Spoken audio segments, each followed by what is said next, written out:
Hello everyone, welcome to the Lost Harbor, where's the you know what, fuck this. I'm not restarting this. Hey guys, it's your host, Nitsify, with our co-host, Acrid. What's up, man? How you feeling? Hi. You absolute menace to society.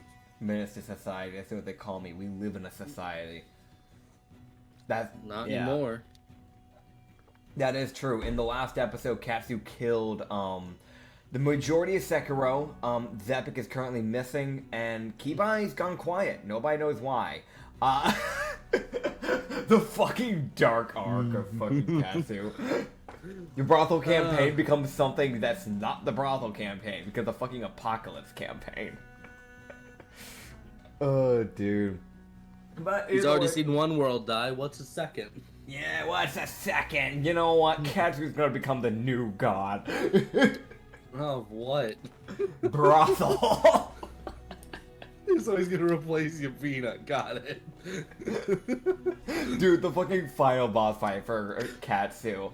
Fighting Yavina. For what reason? He wants his freedom. Too bad. Dude, I just pictured him getting in one of those 2D boxing games. Yeah. And he's sitting there with ready to fight, and there's just this he's barely up to the third rope. Yeah.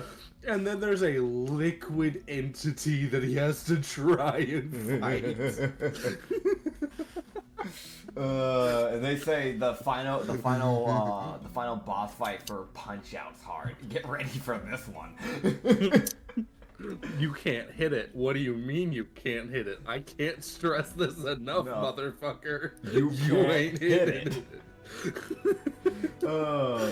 But welcome everybody. Glad to have you all here. In case you didn't know, in the last episode, what we actually did, what actually happened in the last episode, was we did finally find Emrak. We reunited with her. We successfully tricked everybody to still think that, Mashin is indeed a human. We hid for our lives as we found out that Emrak, the triplets, and Siki and Nikki have become very good friends. And we're gonna make sure that doesn't happen. Ever again. Our legs were destroyed by Siki and Nikki as they grabbed a hammer and swung at it viciously for quote-unquote training. And, I think, oh yeah, and we got a letter. So we're gonna be heading out to Frostborn. I'm gonna double check you on that shit. Is that the town's name? It starts with an F. Frostford. Yeah. We're heading to Frostford, what means that we do have to pass through a few small cities. That means we gotta pass through, and let me open up in my browser here, because the image is too small. We're at Crossroads. We just left Crossroads. We gotta get through Davenport, then either head through Athelany or Solheim, and then get to Frostford. But it would make sense to go to Athelany, because it's only 2 days away from Davenport, and only 2 days away from Frostford.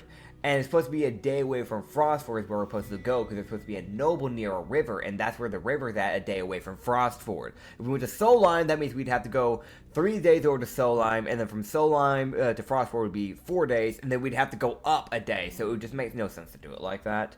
So we're gonna go to Davenport and Athelany to get to Frostford, so that's the plan. Yeah. Now, I don't think there was anything else, but they did say... I think y'all just started traveling. Yeah, we just started traveling. I should mention that the letter, if I remember correctly, was mentioned that it was from Nilmani? Why am I forgetting my NPC's name? Oh no, Nivami. Nivami's noble friend, who said that they have some information, but they kept it very vague, so things don't get kind of messy if it got intercepted, because Sekiro is a son of a bitch of a country. And is extremely racist. Extremely racist. We will be killing it. And, yeah. I got my time out. What happened? Where were we all? What did you... What? Well, Sorry, I'm bringing my time out. That's good. Was that thunder? What was that? What was that shaking? Someone breathing in a mic? Why is there like a fucking what is that? I don't know if it's catching up on OBS. Well, I'm hearing some weird it sounds like someone's like actively like on an Xbox mic Xbox mic and is just breathing on it heavily. Is it still happening? No, but it happened like there was like 3 long breaths and then it was gone. I don't know if it was from my headphones, if it was something from like the call, or if it was from outside because there's weather. I'm not sure. I don't know. All I heard what sounded like the Amber Alert sound effect. Maybe I heard like vibration. I mean, my phone didn't go off. Maybe like mine I was didn't either. I heard it outside my room. Huh. I heard it come from someone else's phone. I'm like, why is your phone? Why do you have an Amber Alert? Oh god. Okay, getting back on track. Right. Sorry, I was biting into a patty melt because I had my lunch. Right. So how does the first day of travel go to what's the place already? I already forgot. Davenport. My fucking man. What? More.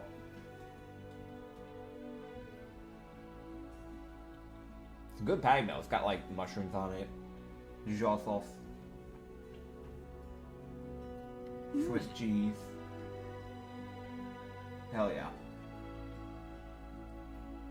Good stuff. Yeah, how's it going, man? Yeah, it goes. How does it go? I should roll.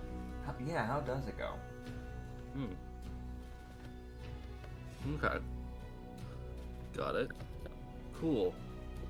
Right. Katsu, I want to remind everybody, Katsu is currently just in his fucking barrel, puddle form, because his legs have been obliterated. So yeah, What?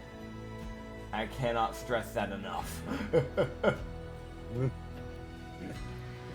you weren't here for the last episode, what are you doing? Go look at it. Wake go up, look at his suffering. Go watch my suffering as I tried to hide from people, got stuck underneath a bed, and we should mention there was like the last session turned effectively into a horror film. Yes. it was literally Katsu trying to hide from 3 fucking demons and 2 kitsunes and an aberrant dragonborn. And I think literally he got stuck underneath the bed for 17 minutes. Alice had to pull him out. He like hid out in her room for a good while. And he also ended up finally getting to his barrel, but when he woke up, he finally got spotted. And it was just fucking... He was a goner from there. That was it. That was a rest in peace moment. He looked up, and it was just the most like, I see you. And he was like, no, you don't. And I was like, yes, I do. Yeah. Tried gaslighting his way out. There was a few times where he almost got spotted as well when he was trying to make his way from Alice to his barrel. His barrel, yeah. Yeah. There was the most like, yes, horror films. Mm-hmm. That's what we get for having a demon. That's what you get for sending out a fucking letter. Send it, motherfucker. Yeah. I should mention, right. For the visual people that watch this thing like it's a video, first of all, why? Second of all, PNG tuber change, at least for me. I used to have Katsu as a PNG tuber, but since I'm now going to be DMing for a second campaign that should hopefully be getting released either within this week or next week, I've kind of changed the PNG tuber up so that way I don't have to constantly swap between Katsu and a DM. So it's just my YouTube OC now because it's easier on me. I've got the working memory. There's a shot that I DM as Katsu and I play as me. So it's better I just keep it like this. Yes. A lot easier on me. My memory no good. No. I have the memory of a goldfish, which is why I'm able to play perfectly with Katsu. Yes. Okay, so. This is canon. This is canon. I feel like I'm smarter than Katsu, but then again, there's some days I kind of doubt that. Yeah, man. Thanks, man. Thanks for the reassurance. Really appreciate it. You are. I said yeah, man. I said yeah. Hey, you sound too sure. There's some days, my guy, but there's some days for everybody. Everybody has some days though. Like that's a normal bit. Yeah, that is Yeah. Okay. So. All right. All right. Anything happened this time? Tiny rock slide carriage guts. So as you guys are going, I'm glad you went to a proper DM. You for a second there was like tiny rock slide go brr. Tiny rock slide. Everyone died. Moving on. Okay. Yeah, no. DM mode literally just kicked in out of nowhere. I was like, okay, so tiny rock. Oh right, I gotta actually narrate this. Hold on. My brain. I'm coming off of illness. Leave me alone. Like I said, I literally just got done saying how everyone has days. Fucking there you go. Alright. Alright, I'm gonna fucking time to DM. Alright, here we go. Oh boy. So as Katsu and everybody's going, Katsu gets his head out of the barrel and just kind of sits there staring forward. Mm-hmm. With the most like, I'm breathing, I don't want to, but I can't help it. God damn it. I imagine he'd probably be like resting his chin on the edge bit of it for sure. Yeah. Oh yeah. Like, I don't want to breathe, but I'm here. The lid's like definitely on his head type of thing as well. Yes. I like to imagine it's like one of those like jar ones where it's like it has like a hinge, so it never really probably comes off, but like it can swing open and kind of like hang off. So it's one of those things where it's kind of just like tilted open basically because the way he has his head just tilted on it. Yes. Oh boy. As they're going,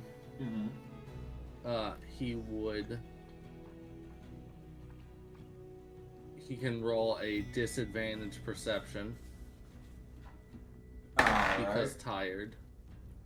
Is there any shinies? Can this disbalance it? Hold on. No, I'm sorry, no. Damn, the gravel isn't shiny. Okay. So with my 4 plus 8, 12. Oh yeah, that's still good enough to see it. Oh, okay.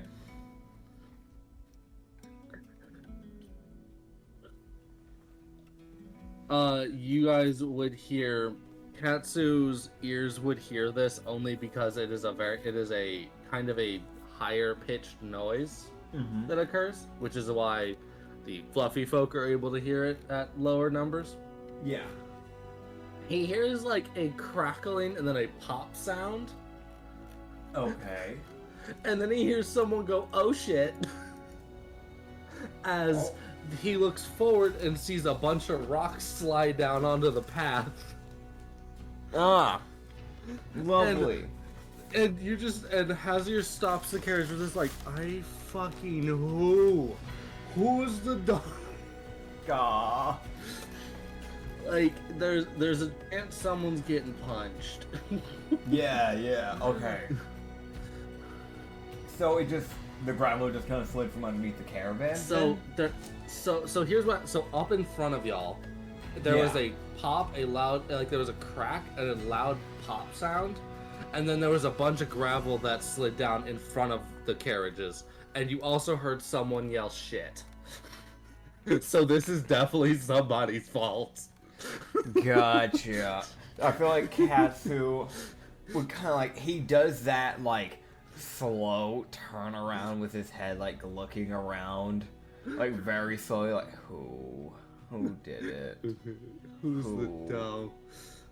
They're getting a pay deduction.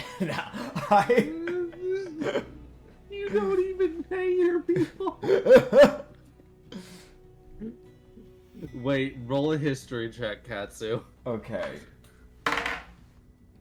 2 plus. Alright, he doesn't 6. remember. Damn, I know. I think you as a person have forgotten, which means it's perfect.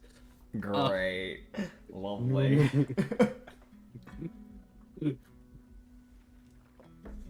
Alright. So, Katsu says he goes, who's getting the pay deduction? Anyways.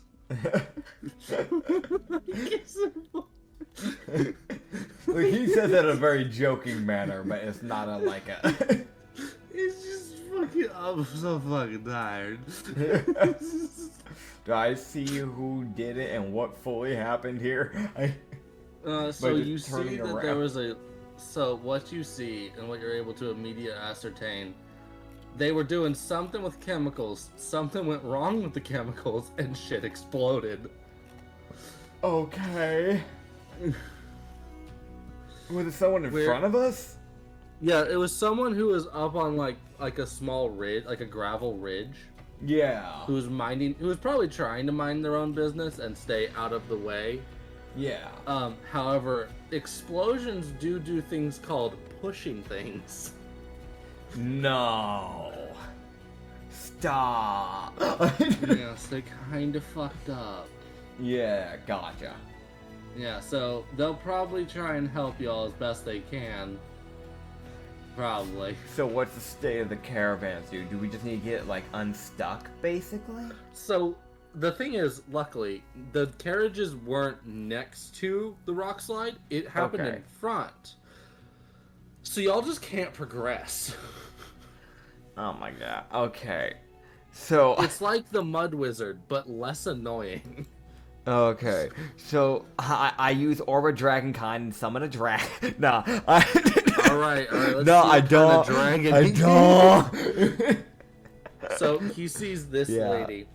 She doesn't look this angry, this fucking creepy in the image. In reality, she seems more confused and concerned at her own fuck up. She also looks like she just dealt with a blast mark. She's got a slight blast thing going on with her hair. Okay. Okay. Well. Now, is she a mycelium, or is that just a joking antenna to try and pretend to be does she like mycelium? I don't know what this. Okay, so I see a headband that has like the mycelium antennas on her head. Is she a fan of mycelium? What is going on with this lady? Okay, so she has this like dark purple hair that is like braided up into one like. It would be. This is pretty fucking long hair. It would have probably gone like down to her thighs, but because of the way she's braided it up, it's only going like, I'd say like maybe just down to her hips. But she's kept the majority of it like out of her like eyes at the very least. But there are like a few bangs that come pretty close to getting in front of the eyes. She has these like golden frames for glasses, these like greenish eyes from what I can see, a white jacket that has like these like. It's like think of like a white lab coat, but then like on the end bits where like, the pop coat happens and like where you would zip it up, it has like a little golden ridging towards it. And a little golden decal on the very bottom end of the jacket where it kind of like stops going down any further. I think that like kind of goes down like a little bit past the hips and maybe like halfway, maybe down to the knees, I'd say, for the length of the jacket. The picture of the lady, she's sitting down, that's why I'm having to go like, yeah, maybe. Yeah. I'm having to estimate. She does seem to have these, like... I was gonna say shorts, but actually these are actually kind of going past the knees. So it's most likely rolled up trousers, or the trousers just aren't long enough for her. But it's like these, like, tacky, like, almost like a tacky pink, like, trousers. And there is, like, a, like, golden vest that she's kind of just wearing underneath this jacket, by the way. With, like, basically sandals. Yes. She's got a giant book she's carrying. Lovely. Yeah, I feel like Katsu just look up at her with the most, like, sleepy cat expression that I can possibly, like, describe. You know what I mean? Like, when cats are like, they want to try and stay awake, but it's obvious, like, they're barely awake. Like, the eyes are, like, squinting to try and stay open type of thing. I feel like he just looks up at her with the most, like, what the fuck, man? You know what I'm picturing? Yeah. I got you, man. Here you go. God, yeah, that. He sent me a gif of a cat that was like a kitten that's like barely awake, like they're just fucking falling over, because he fell asleep standing up. By the way, I just had the random funniest thought. So like, I want to mention the thing that he's gonna do before I say this thing, because it'll make a lot more sense. He's gonna use all of his second level spell slots, which is 3, and he's going to use 2 of his third level spell slots, which is 2. So he's going to summon 5 land beasts, spirits, to just start like getting this stuff out of the way. But I was imagining in my head, like the dragon orb joke that we mentioned. I know you probably won't get this because you probably haven't watched JJK, but you may have still seen the meme because it's been literally everywhere. But just putting his hands together and just yelling, "With this treasure, I summon!" Because I don't want to spoil anything for anyone who hasn't watched season 2, but holy hell, that's what's done to like basically summon a demon, a literal demon curse. So, I don't know what you're talking about. I'll be honest. Let me send a picture. You said an anagram for something, and I was like, huh, I'm lost. Yeah. People just been joking about, because the character that did it only because, like, he was, like, absolutely beaten to shit. So people have been joking about it, where it's, like, it can be, like, the simplest thing. It's like, yeah, he goes to the grocery store, his coupon doesn't work. He just starts summoning the fucking demon. Like... Oh god. But yeah, why do we put the gifs up in the D&D NPC visuals? Well, oh well. Because they fit. I don't know. But yeah. Yeah, he's just gonna summon those 5 and just kind of just let them go. Just go at it.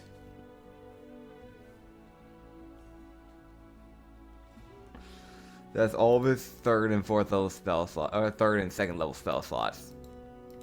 Yay. Can those get it out of the way? Your Gnoll Barbarian also helps out. Okay. Because I know he's not going to want to get up. Can I use Maja Hand to slap away gravel? It's 30 feet range. I can't tell you it'll do a bunch, but sure. Yeah! Alright, Czar goes over and starts shoving rocks out of the way. Vare starts picking up tiny rocks. Aye. Roddy goes over and helps. Okay. You see Sassless walk over and look at it. Mm-hmm. He just kind of tilts his head as he's looking at it. He tilts his head as he looks over at the lady with this look of like, the fuck is wrong with you? He hasn't said a word, by the way. God. And then you just see him open up as you see him warp reality. Because fucking aberrant jester. As he creates a divot in the side of the path, causing gravel to fall off the edge of the fucking cliff. Great. And he just kind of looks over like, I hope there's no one below us. Should have checked that before, man. I mean, I've already been slapping it off the side anyway, so it's not like I'm any better, but like...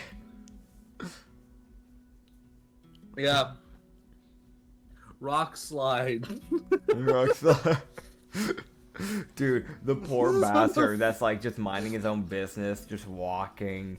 The professional rock climber who just gets fucking domed.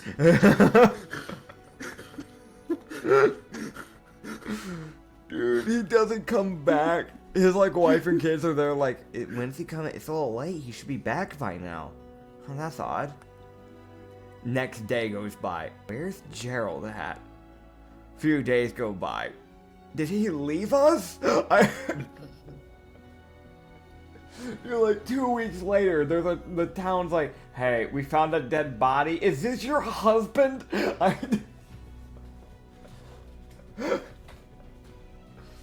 God. A villain arc. Dude, that kid grows up to be a fucking terrorist.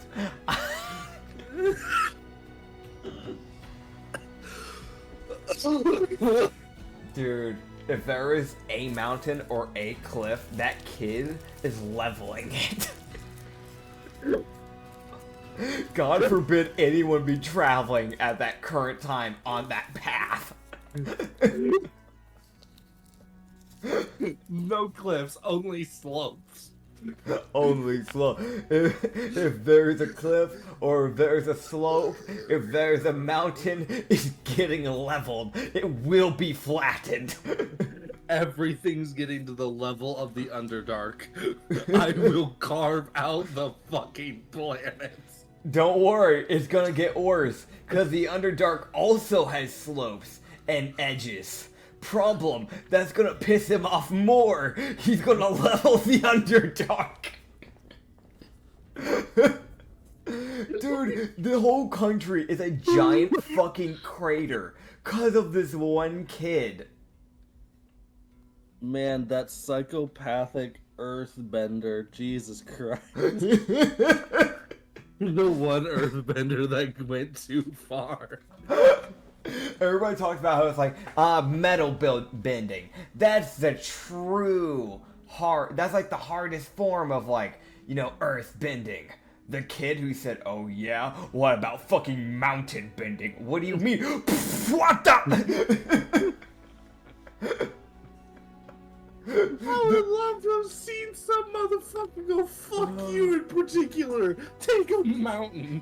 Yeet. This reminds me of that fucking thing of the guy just yelling, stay back, stay back! You hear him pick up a piano. Where'd you get that piano?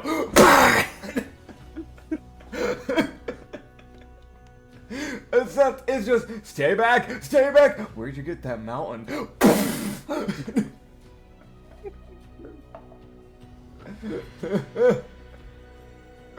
Oh. I'm pretty sure that's from SpongeBob. Dude, this is all I can. This is what my brain is going to right now. Yeah. What are you sending me? He sent me a GIF. Fuck you, water fills your house.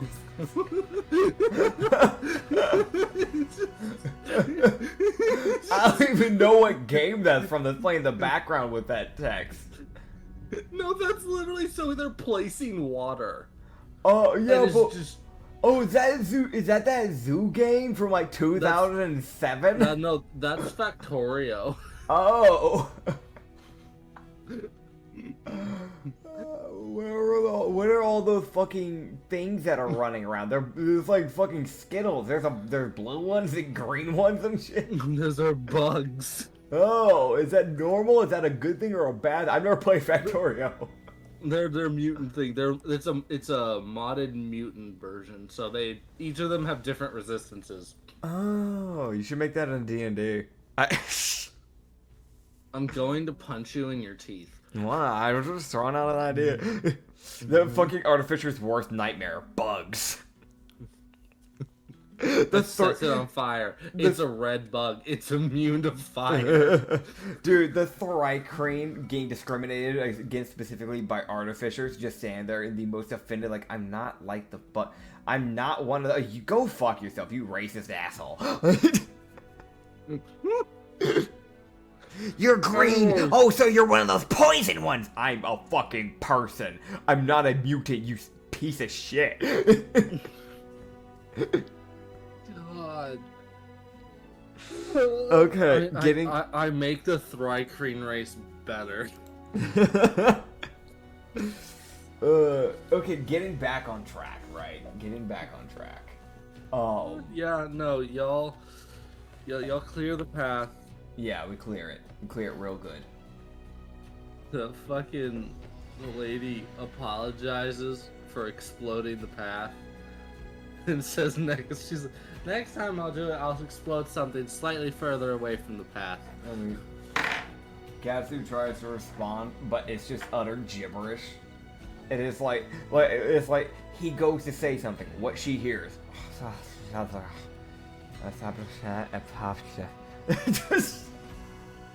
And then just goes back in the barrel. What does he say? What is he supposed to say? He was gonna say, it's fine, don't worry about it. In reality...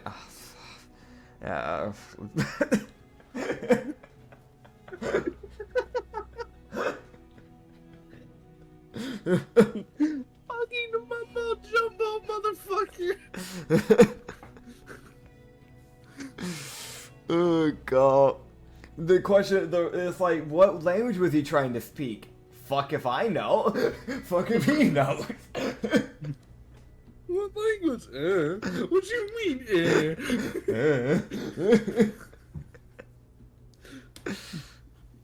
Oh god. You know what, buddy? Do you think about this? Cause you're in agony. I know Yovito will probably shoot him if he asks about the fucking Nat 20. You're of course you'll ask about this shit. Not today though. What? He might just ask her if she can just if she can just like, so like, you know how there's like those things where it's like, yeah, normal training montages. He might just see if she can like, because she messes around with blood and anatomy, if she can just like somehow like force drive like the the progress. Like, yes, will that mean he's in agony? Yes, but it means he will be in agony for a less amount of days.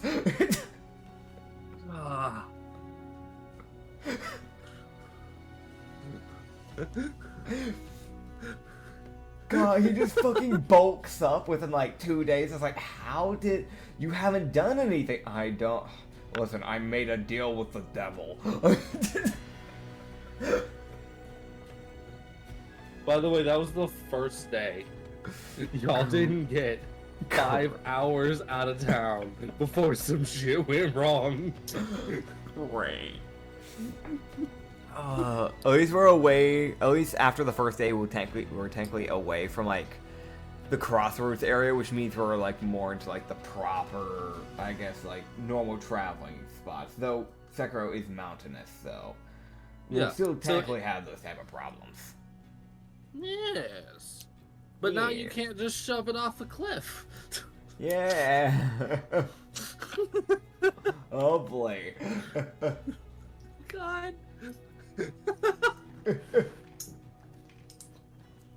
Okay. Fuck you, water fills your house.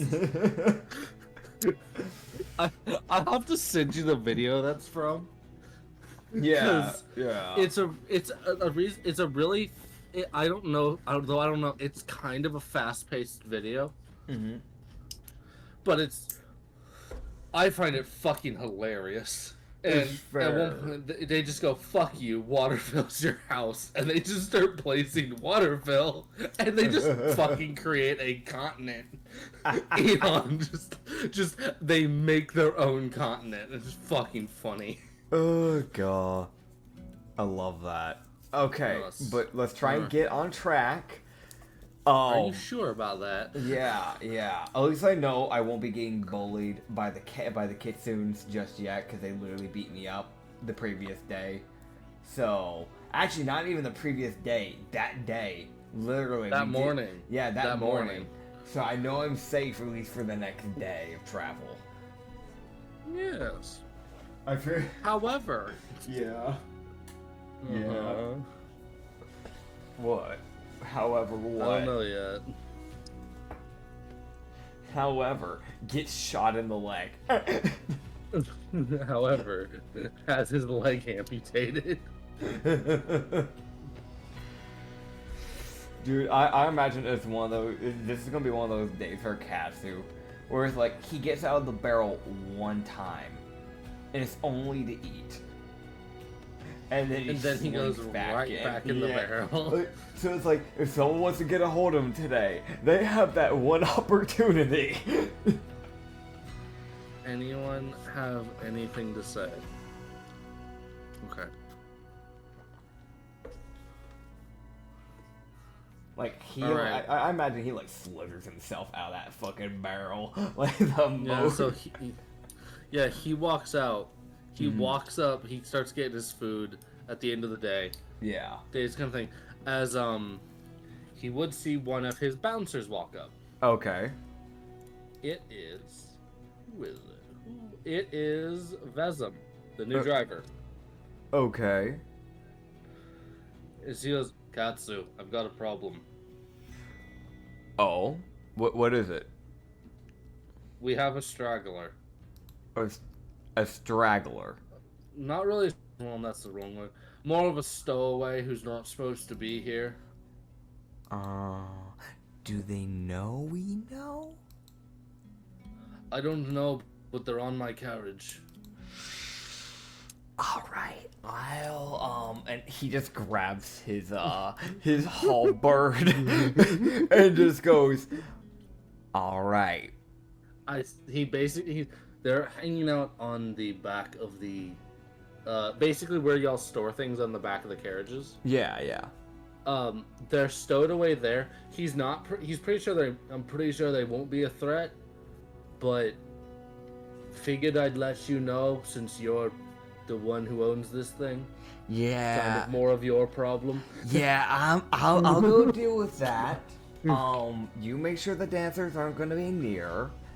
And he basically said they're like, it shouldn't be a problem. Yeah. You should be fine. So Katsu walks around that corner ready to take this fucking thing's head off. Yeah. And he sees this. Okay. It's a cat. It's a cat with a wizard hat and a black cape. It's specifically it's like a brownish, like a tannish brownish type of cat with a few darker patterned stripes. And the down underneath the nose and on the chest area, that bit of fur, underbelly area, is more like that beigeish white.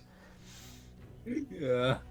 He just kind of looks at him and go, oh, I'm gonna put the weapon away.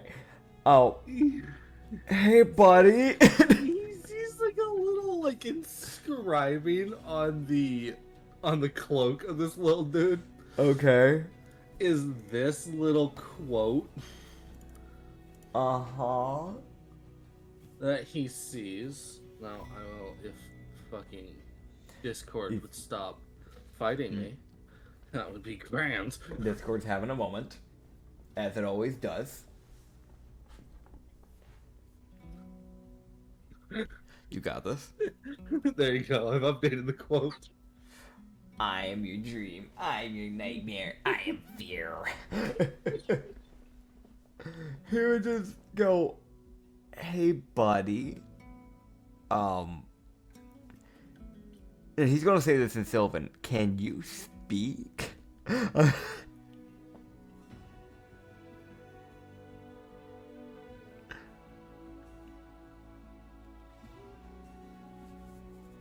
Little dude looks up at him with the biggest fucking cat eye.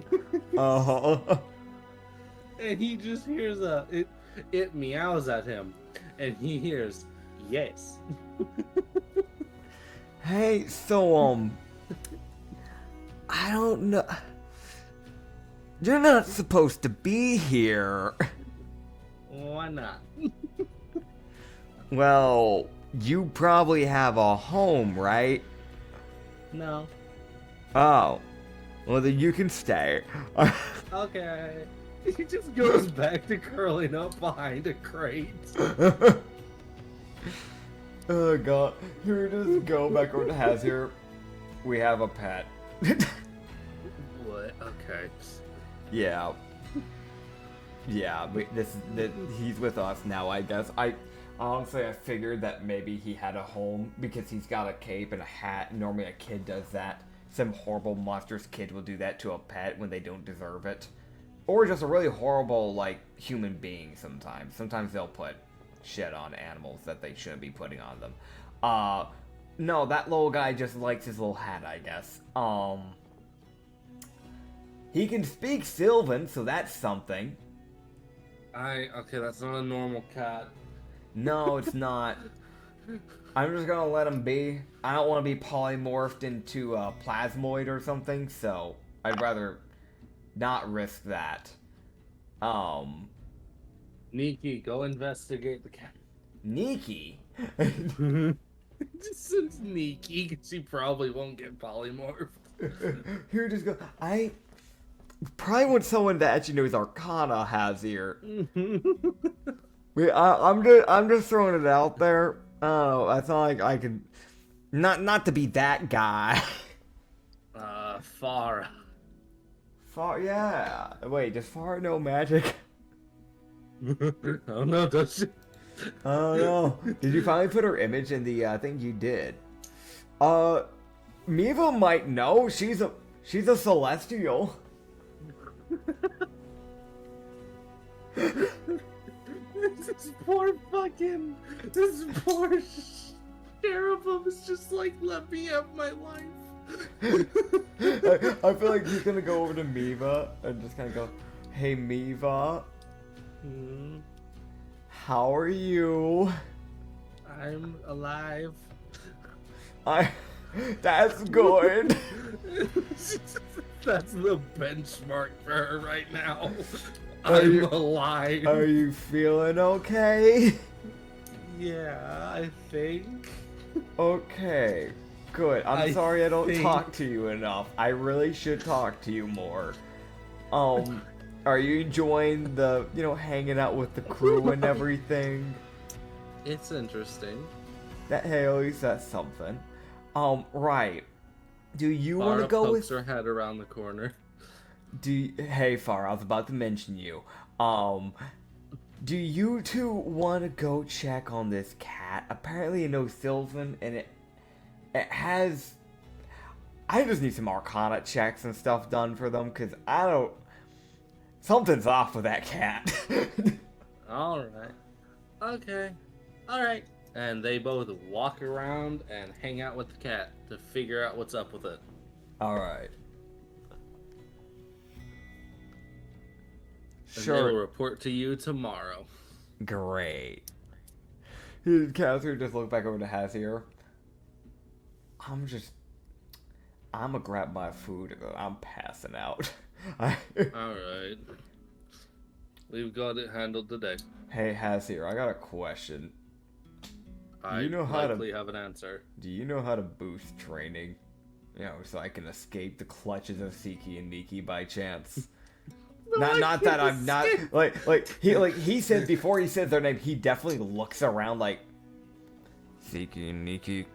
Like, is there a way I can like surely if I hit a certain threshold, surely they'll stop, right? That's his thought process. But no, if that's actually the case, I have no fucking idea.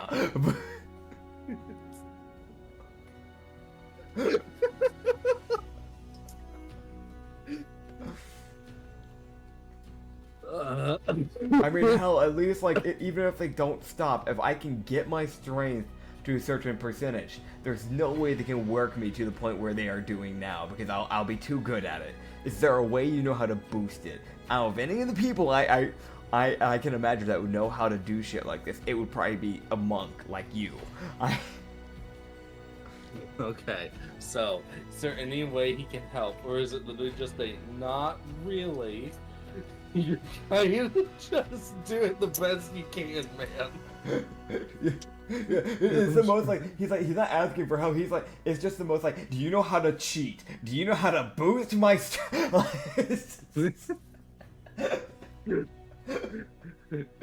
No. Like, he gives you this longer answer. He's like, I mean, there's certain ways with ki channeling to get stronger temporarily. But they might. But what if they notice? What if they notice I'm using the chi? What if they notice I'm using the key? Then they're going to make it worse. I know how they are. That's the other problem. That's the other problem. I'm gonna keep it in mind. If it gets really bad, I might do that. Thanks. Yeah, like he basically tells them that this is a thing that monks can do. Yeah. If they are in really bad shape, most monks, it's just a thing that I let monks do. They can expend a key point to nullify their feelings of pain temporarily. Okay. Yeah. So if it's like, all right, you have a grievous wound that would typically make it so you can't keep fighting, monks can expend a key point, and for like a minute they don't feel pain. Yeah. But if you get hit in that spot, it's gonna fucking hurt you more than it normally would. Yeah. So there's risk reward to it. It's more typically there for combat, but he could technically use it if he needs to walk.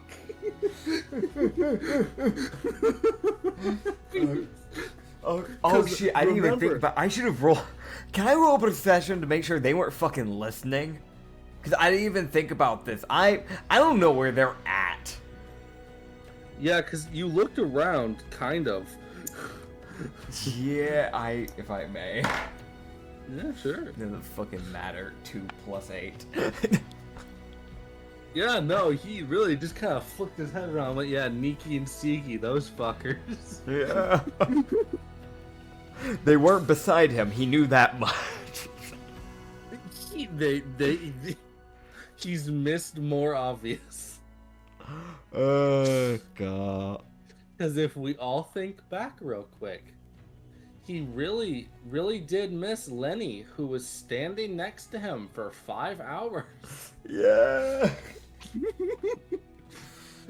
Oh god. Katsu's just gonna look to him and go, okay, I might strike a deal with someone. We'll see. I'm gonna go.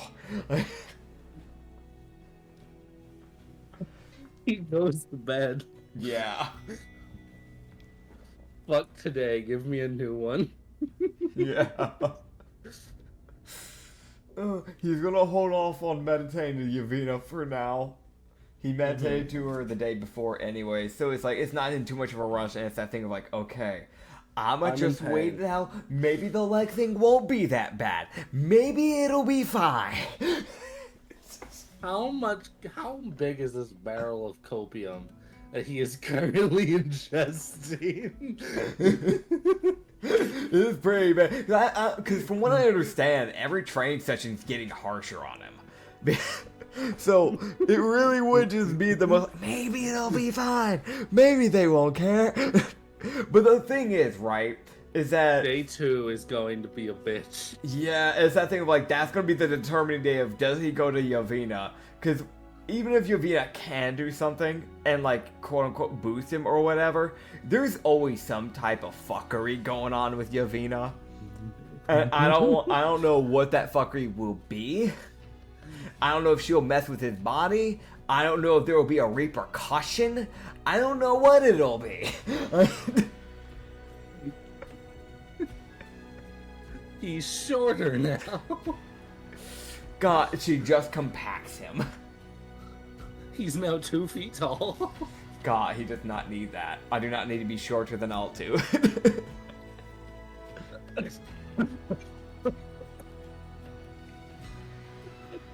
Moving on. She'd have to do date. some. I just realized. So if she did that, if she shortened him, she'd have to put mass somewhere. Because I don't know if she could get rid of like natural mass. Wide Katsu. God. It's all in the hips. He's just, fuck you. You heard a wide Putin. Nah. We got wide cat. No, we got, it's like, I want wide Putin. We have wide Putin at home. Wide Putin at home.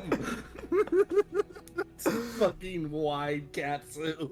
Dude, at some point, I'm really just gonna have to sit down and be like, hey, can you... I'm just gonna have to sit down and just go to an artist and just tell them, hey, listen, so this is the character.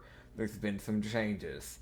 They got a little bit wider. What do you mean a little bit? Well, let me explain.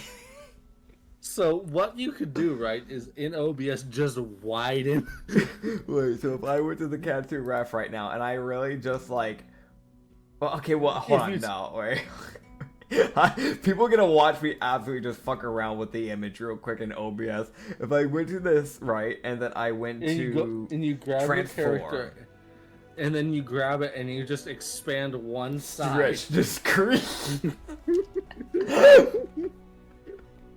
Katsu is wider now. Congratulations. It's not even that much wider though. Like there would be more mass than that they'd have to compact that. Oh, that's the wrong fucking scene. There we go.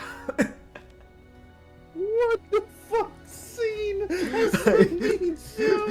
Well, people, I guess you got a sneak peek to the Rum and Harbor campaign. Oh my god, you don't. Oh god. Okay, getting back on track. God, because I know they normally work him like every other day, if I remember right. That's why I'm like, okay, today's fine. I know that the day after I wake up, because they worked me that day, I'll be fine. But I know on that third day of travel, things are gonna get fucked with me again. Which I'm pretty sure is when I arrive in another town. Dude, it's always when I arrive in a town. Yeah, the day we arrive into Davenport is when they're going to be absolutely just destroying him. No, it's fine. He'll get over it. Yeah. He'll get over it. It's like, what do you mean? Yeah, because there's 2 days. 2 days of travel in between Crossroads and Davenport, and then you arrive at Davenport, and then 2 days between Davenport to Athelney. Oh, man. Yeah, God, dude. How's the second day of travel go as he just kind of wakes up, falls out of his barrel, grabs his breakfast? He can kind of feel his legs. No, so I don't... Yeah. He wakes up and he feels his legs not move. What do you mean? They are numb. What the hell? It's like his body has gone, no, we're stopping the stupid. The stupid is done. We're done with the stupid. Oh god. So it's really just one of those things where like, cause like normally the next day you wake up, it's like you feel sore. Like normally you'll feel a bit sore after like a hard day of like working out. But normally you can still move around. Normally you just have a little bit of hesitation in that muscle area. Nah, it's just a full on like, I don't want to though. No, you gotta, no, I don't want to though. Yeah, he's gonna have to fight his own body to let him out of the barrel. Gotcha. So it's more soreness than what is usual. Meaning they are upping the fucking thing. That is good to know. Alright, so what is this, technically? He has to use his arms, unfortunately. He's so athletic. Great. Or... He doesn't move. I feel like he sits there for like a good 10 minutes just contemplating life before going at it again. Like, he does, I would say this, right? He does feel like his legs will eventually gain feeling. Yeah. It's just right now he woke up and his body was so happy just to not interact with his legs. Yeah. That like him now waking up, his body's like, no, I don't want to feel pain yet. I guess also to be fair, it's like he's also cramping himself into a barrel, which isn't helping. Yeah. No, that's why I'm like, yeah, no, you don't have legs today. You're basically a cripple. Lovely. And then with a nat 20 on the second athletics. Alright. So, you see him, everyone sees his arms come up, they slam onto the fucking top of the fucking carriage, like stiff-armed as he pulls his upper body up. It is the most like up, down, over, forward. I'm out, motherfucker. You know, I feel like that's gotta be one of those things where, like, anybody else who is contemplating on possibly trying to start working out to actually, like, get a little bit stronger. Because I'd imagine at least some of the dancers would probably like, maybe we should. Just because they are, like, constantly traveling, there have been dangerous events at times. I'd imagine that's probably come to everybody's mind at some point.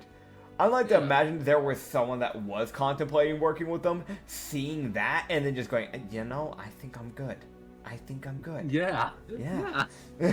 Like, just Len, the really quiet one, just standing there like, I'm not gonna ask.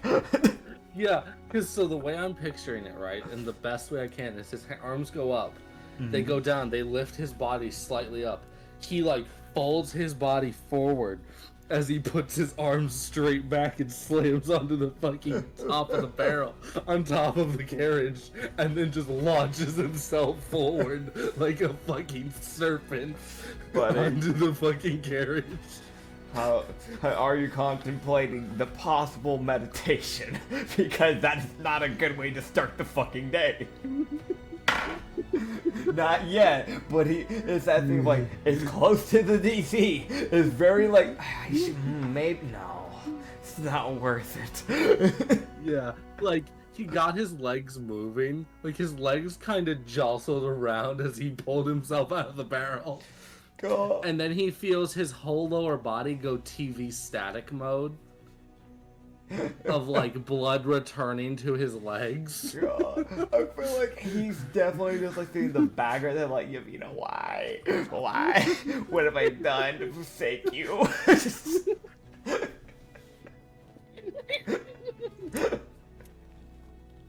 What have I done? This is something I said. Mina, do you help? Just out of fucking pity. He feels the blood flow. He feels his heart rate accelerate. Okay. As the blood flow rushes into his legs, kind of getting rid of the static. Great. Over the course of like 3 minutes, this occurs, and then his heart rate slows back down. He's like, okay, that wasn't my body. I know damn well that was not my body. That was too measured. Thank you, Yavina. Yavina looked at that and went, I stopped crying.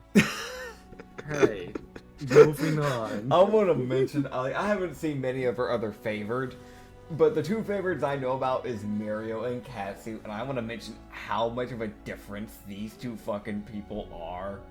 You have Mirio, who's the cheerful, no thoughts, head empty, fucking idiot.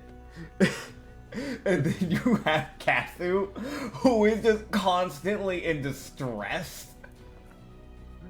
It is a constant panic, anxiety mess. Like, he really is, like, in a weird way, like, yes, he relates in a lot of ways similar to Mirio. Very cheerful person. But also, somehow at the same time, while he is one of the most similar people, he is the most polar opposite at the same damn time. Mm-hmm. Oh, God.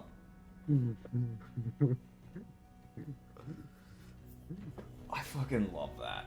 Yeah, he'll get up for the day. He'll, do his breakfast.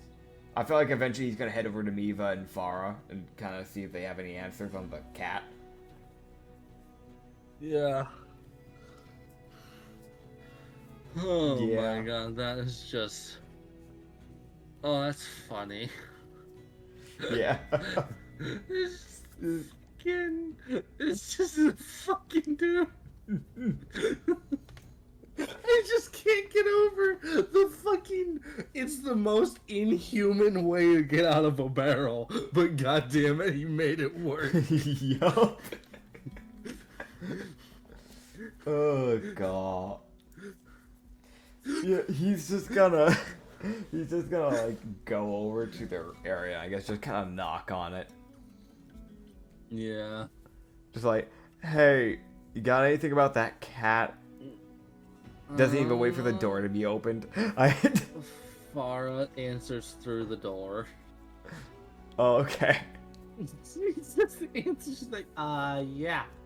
It has no idea who it is, why it is, anything. Wait, so does it have a name? Not anymore, apparently. So someone, okay, so this thing was someone, probably. Maybe. I don't know. Perhaps. Dude, the best way to describe this, the way this kind of comes off, from the theme she's gotten from it. Yeah. It is the most, and the best way I can describe it is live life as a crab, but only answers questions vaguely. Perhaps. And it's just an image of a crab. God. Like, this cat has not the damnedest who it is, why it has a hat, why it has a cloak. All it knows is the hat and cloak belong to it, but it doesn't know why. You know, it's one of those things. You know what? I'll deal with that shortly. I'm gonna go over to Alice's area first before I do anything. I'm just gonna knock on the door. Just she go. Opens the door. Hey, Alice. I got a question. I have an answer. I know. Do you? Okay. So no, actually, you should. Nikki and CK have been, doing the workout thing. I know they've been doing it for you too. Still for your legs, right? I'm not the only one in this. That you. What's the question? Are they pushing to a point to where you're dead inside and you can't feel your legs? Sometimes. What about today?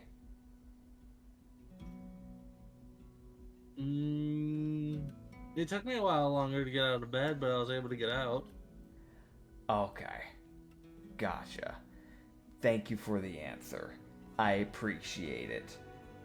No problem. So they're not targeting me. Okay, so it's not. I'll be honest. I was concerned when they got a hold of. Kind of looks around the triplets. I thought, I thought it was going to get a lot worse. I thought the triplets were going to try and fuck with me and have them do extra shit to me. So, So I guess that's not the case. So I'm sorry I assumed. My bad. It's good to know things are still equal. At least we're suffering together. That's got to be worth something. Yeah.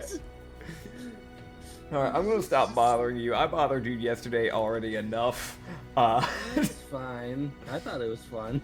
Well, I'm glad you had fun with lying to people. Why are you good at lying? You didn't. I'm not. You she shuts the door. No, don't. She lies to me. He says, I'm not. If you want just the most, I'm not good at lying. But I saw her. Is she not good at lying? Or is she? Because she... Wait.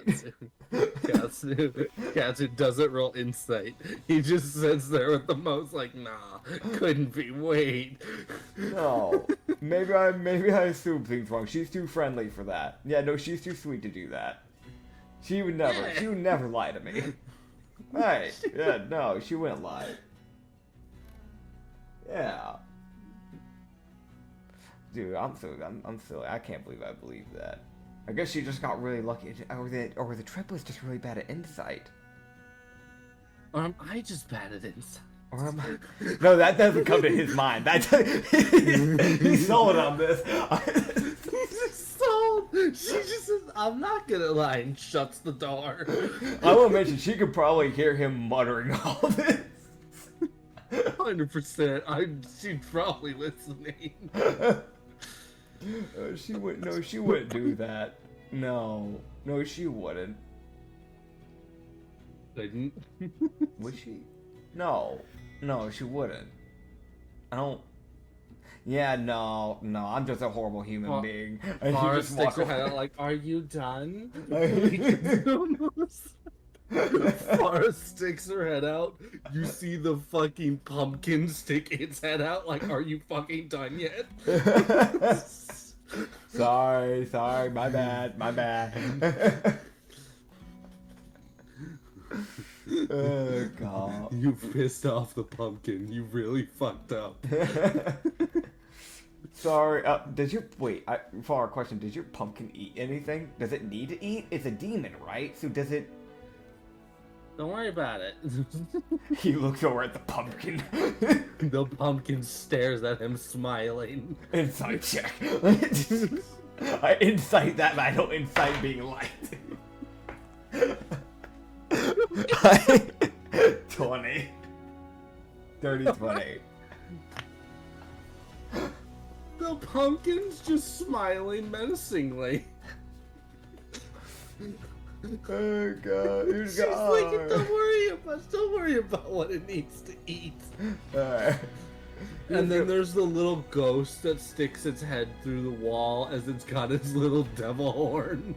It looks at him through the fucking wall. God.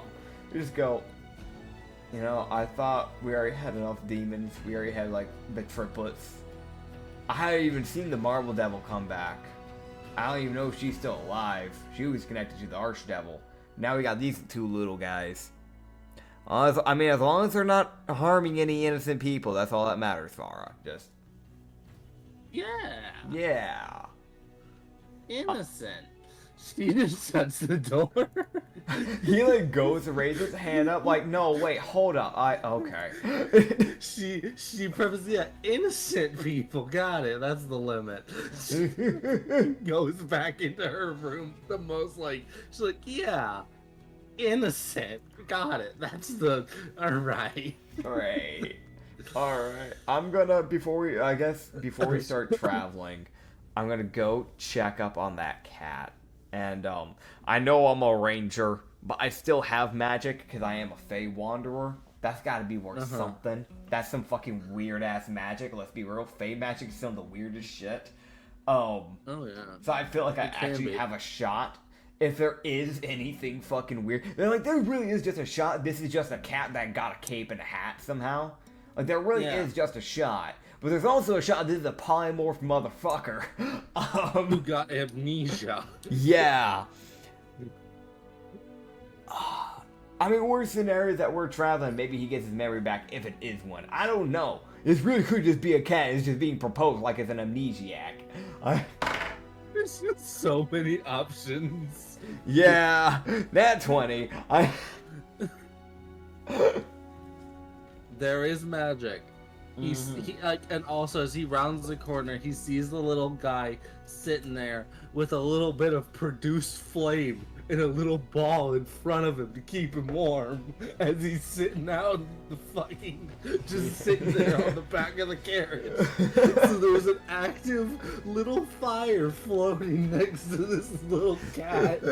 What type of magic am I picking up on? Is there anything off besides just like the magic he's already producing? Am I like picking up anything off of his actual body or anything, or? So you do actually detect Fey magic that is not his own. Okay. So he fucked around with the Fae probably, and the Fae said, "Oh, really?" So he kind of like looks at this cat and just goes, "Hey, buddy. So, listen. I did a little bit of digging. First of all, a cat wouldn't know that magic thing you're doing there. What? No, that's not normal. You have some Fey magic on you. You don't remember anything? What's a Fae? Got you. Yeah, no, you fucked up. Okay. Dude, right. It's the most like, what bargain did you not fulfill? What did you do? Did you? were you a warlock with a Fey patron? Or were you a Fey monk that didn't fulfill your end of the bargain? And got turned into a cat wizard. Yeah, for those who don't know, Fey monks, at like the final thing they get at like, I think it's level 18, they get a thing where they literally make a pact with a Fey. They gain the ability to use the spell Wish, but in return, well, they basically have essentially a patron that they kind of have to do shit for. So it's like, yeah, you chose to do this, but there is a cost. So it's one of the two, or he really pissed off a Fey witch or something. There are also wandering Fey creatures that people can make bargains with. That is true. Like we met them very early on in the campaign. That's where we got the golden pouches. I still haven't sold yet because they're shiny. Oh, what are they called? The M's. They have an M name. Yeah. You know the little golden dudes. Yes. Oh fuck. There was like 18 of them that swarmed the carriage. Yeah. I'm trying to type in, because it starts with an M. But when I type it in the extras to try and bring it up, it just brings up everything. It doesn't even alphabetically just put it in the ones with the M. Oh god, what was it? What is it? Right. Fuck.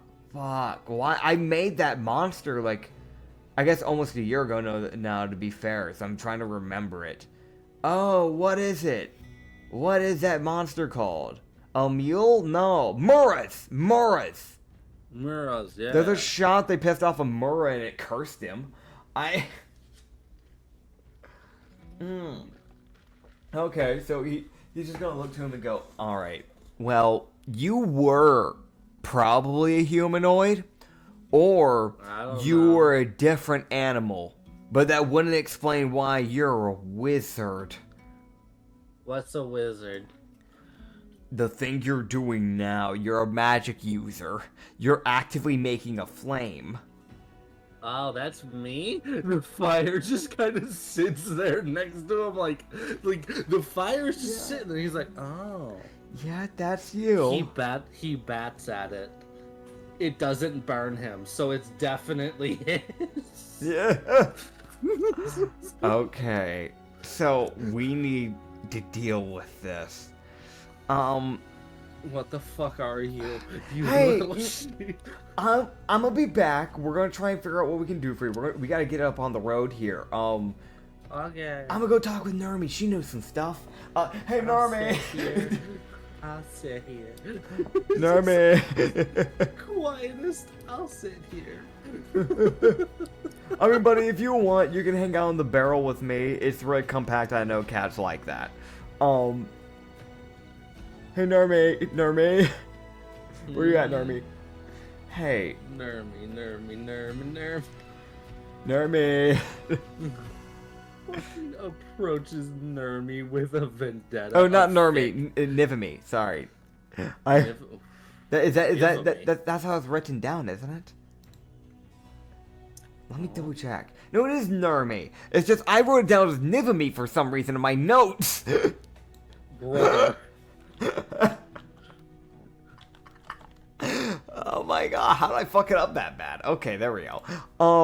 Who just looked at Nermi and just go, hey Nermi, do you know by chance, by chance, we have to head to Frostford, we're gonna be passing through Davenport and Athlony. Do you know if there's like any really good wizards or anything around those areas? That little cat, that's a fake curse, I'm pretty sure. Oh, I don't think they're supposed to be a cat. I am your fear. That's just the most. That whoever wrote that was like, that might be referring to whoever cursed them, or it's referring to the cat. Yep. Here just mentioned, listen, Fae are kind of ruthless. I grew up around the Fae. Tanukis are kind of somewhat familiar with Fae as it is. he's lost his memory. He doesn't even know he's a wizard, but he's actively producing flame. I don't know what he did to piss someone off. He's most like it's a sorcerer cat with wizard magic. Yeah. Oh God, what happened to you? Cannot, in good consciousness, let him stay like that. No, you can't. But there is good news. Nermi does know that her noble friend does keep a court warlock. Okay. So you've got a warlock who might be able to help you. Granted, it's not a cleric, but it's a warlock. Something. Alright, worst scenario, if the warlock can't handle it, we're gonna start searching for some fucking god temple to go get a cleric. Yavina, fick this man. Fick. Fick. No, fix. Fick. Thick. You thick this man. Fick this man. The problem with that, I feel like Yavina's like a fucking genie. Like, you have to be very precise. Like, fix exactly this person. Saying fix this man, she might fuck with anybody. Fix this man. Alright, where are you pointing? Alright, so are there any other men in this line? She fucking messes with Hazier, the guy who's already been through shit. She turns Hazier into a different race, and he's like, again? This is the fourth time, and I'm only 26. No, hear me out. He's now a blood lightning genasi. Yes, I control your blood and electrify it. What do you mean? He hits you with a lightning bolt. The lightning bolt turns your blood into mush. It's like,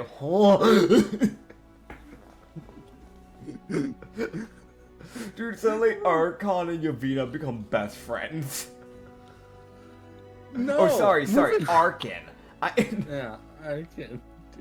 And the current god of lightning, Finner, is going to have words with fucking Yavina. He can try, he might die. I feel like Ty is able to have words with Yavina because he actually, like, knows when to shut the fuck up. He also doesn't push his boundary too much. Whereas, like, with the read I've gotten on Finner, the god of lightning, he would be the guy that just says a little too much and actually gets himself killed. Yavina's fucking funny, because, like, you can talk shit to her. If you're careful. Yeah. You have to be entertaining, that's the thing. The thing is, I don't know if Finner will be quote-unquote entertaining to her. That's where the problem comes into play. Ty's entertaining because of how angry he gets. But the second he notices he's starting to calm down, he's like, alright, I need to leave. Yeah. Did I accomplish anything? Probably not, but damn it, I got to yell at somebody. Oh, God. Okay. So, getting on track. Day 2, a day away from Davenport. How does this day of travel go? Alright. Well, the day doesn't have much that happens. However, you guys do see, as you guys would start to approach Davenport, you guys would see there is a military camp outside of Davenport. Okay. A military encampment of Sekiro's soldiers. Yeah. That have set up. As they have basically set all around Davenport, and likely around another city. The other city as the recent destruction of Hearthwaite was a thing. Yeah. And it has now, as Katsu can see it kind of down the way, that the city is basically been fully rebuilt by this point. Yeah. Which does show to the people who've taken it over of being like, no, we're controlling this city now. It's ours. Fuck you. Yeah. From Katsu doesn't know how that went for the people who lived there. Hopefully they were given time to leave. Hopefully. But he does pass by a rather large military encampment. So okay.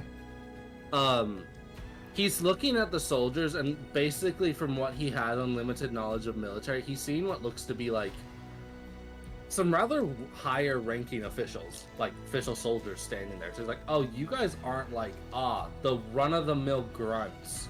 Yeah. No, these are soldiers that could actually take a fucking hit and deal it right back. Yeah. And they're sitting there like, nah, we ain't going in there. We ain't going over there, chief. Our orders are to stay here. Gotcha. So yeah, he heads into Davenport. All right. As the only real encounter is the fucking military encampment. I guess the only thing I can really say is that I can offer them my services. You can try if you'd like. You gotta get through the gate person first. Alright. I show up to the gate. Of the military people of the city. Which one you choosing? Well, I gotta sell. Well, the military people are outside, so before I get to the place, I need to get to the military people first. Yeah. I'm gonna show up to them. Alright. You go and you walk, you fucking... The carriage rides up, and you see this guy look at you like, who the fuck are you?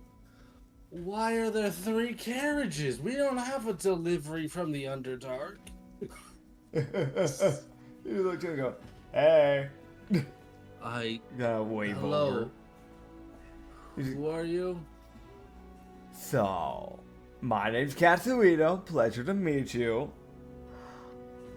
I was just kind of like, looking over. I don't really know fully what's going on. But, we sell some services if you're interested. Y'all seem a little stressed. What are your services? Ever heard of a brothel? Enough said.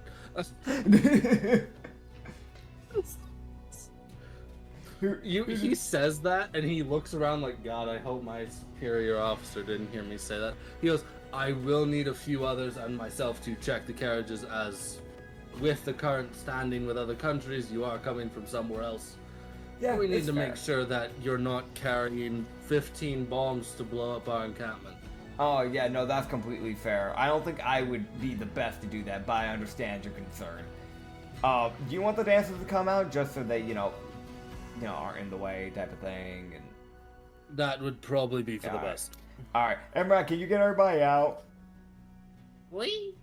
Thank you. Emrak goes, we, snaps her fingers, and you just hear a synonymous, God, Yuko, who is sleeping in her bed, suddenly sleeping on the ground. She has not woken up. Nope, this is canon. You are correct. She is now on a rock. God. He would just go, oh, the barrel, by the way. I can show you this right now. The barrel is just my money.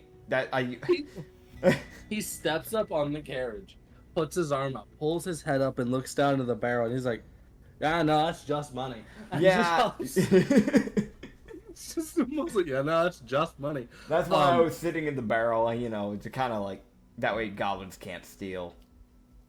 That is a way to handle it. Yeah, they gotta kill me to get to it, and I'll fucking kill them! I mean, yeah, sorry. Go on, check! Yeah, so there's about 25 samurai that check over the entire carriage. Fair. Which they would get to see that there is one of the soldiers would walk off. The main guy who's the gate guard would walk off, and he would head towards a slightly larger. Quick thing. I think let me stop recording. And we are back. Hey guys, so my predictions were correct. My power did go out. I saw it flicker, and that's why I had to cut him off. Because there is some decent weather. The weather's still going, but it's calmed down. So we're trying to continue this. I didn't want to lose an hour and a half of footage. So we were talking to the guy. He checked the money barrel. Yeah. Getting back on track. Yeah. I'm going to close that now. he walks off, and there's like 24 guards checking over the entire carriage. Yeah. About half of them check over the carriage, half of them check over the people to make sure no one's carrying a pipe bomb. Fair. Anything like that. It's like they check over Katsu. What is this stick thing? Don't worry about it. What do you mean? Them actively looking at the gun. What is that? Don't worry about it. It's a discount hammer.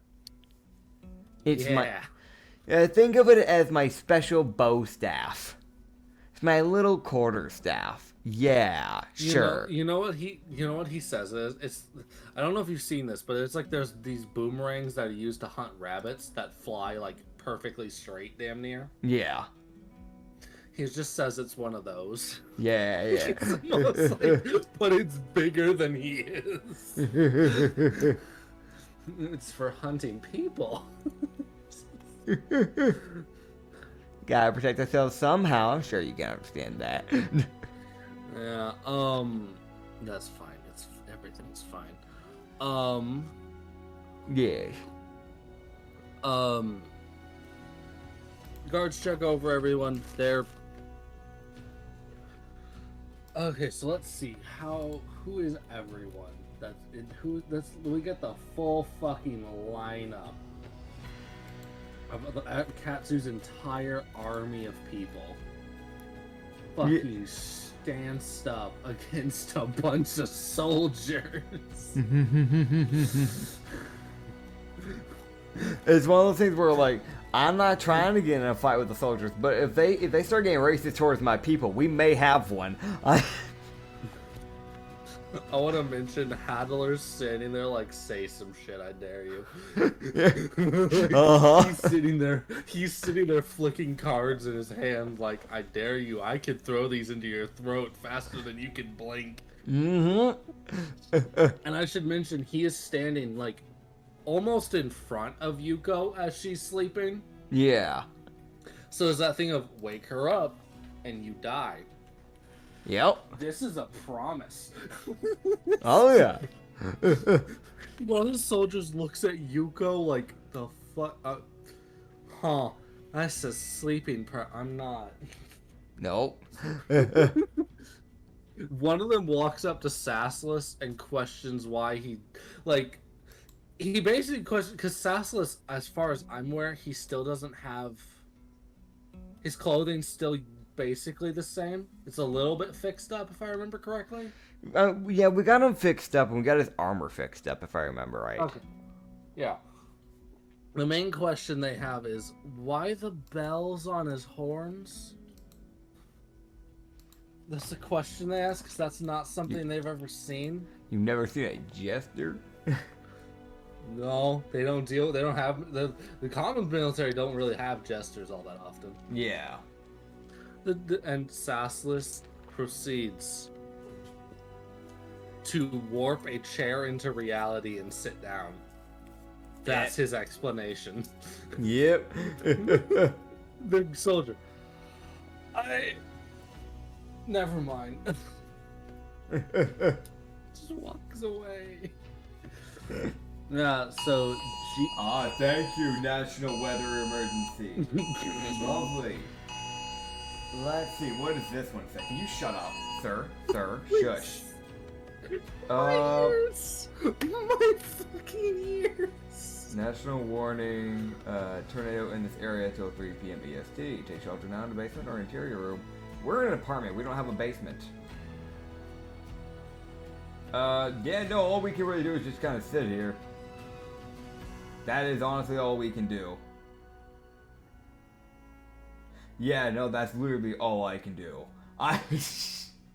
Shut the window. Window shut. That window is shut. Yeah, that's all I can do. I'm gonna be honest. When you live in a when you live in an apartment, there's no basement. There's no lowest floor. You're just here. Yeah. And you pray to God. There is one person who is not outside. Oh.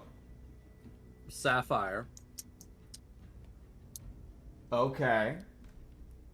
because there's a singular bat sitting there as representation. Yeah. One of the soldiers and Emrak is standing next to the bat because the dancers are lined up, and then it's all the bouncers. Mm-hmm. Bouncers are kind of interspersed around them. Yeah.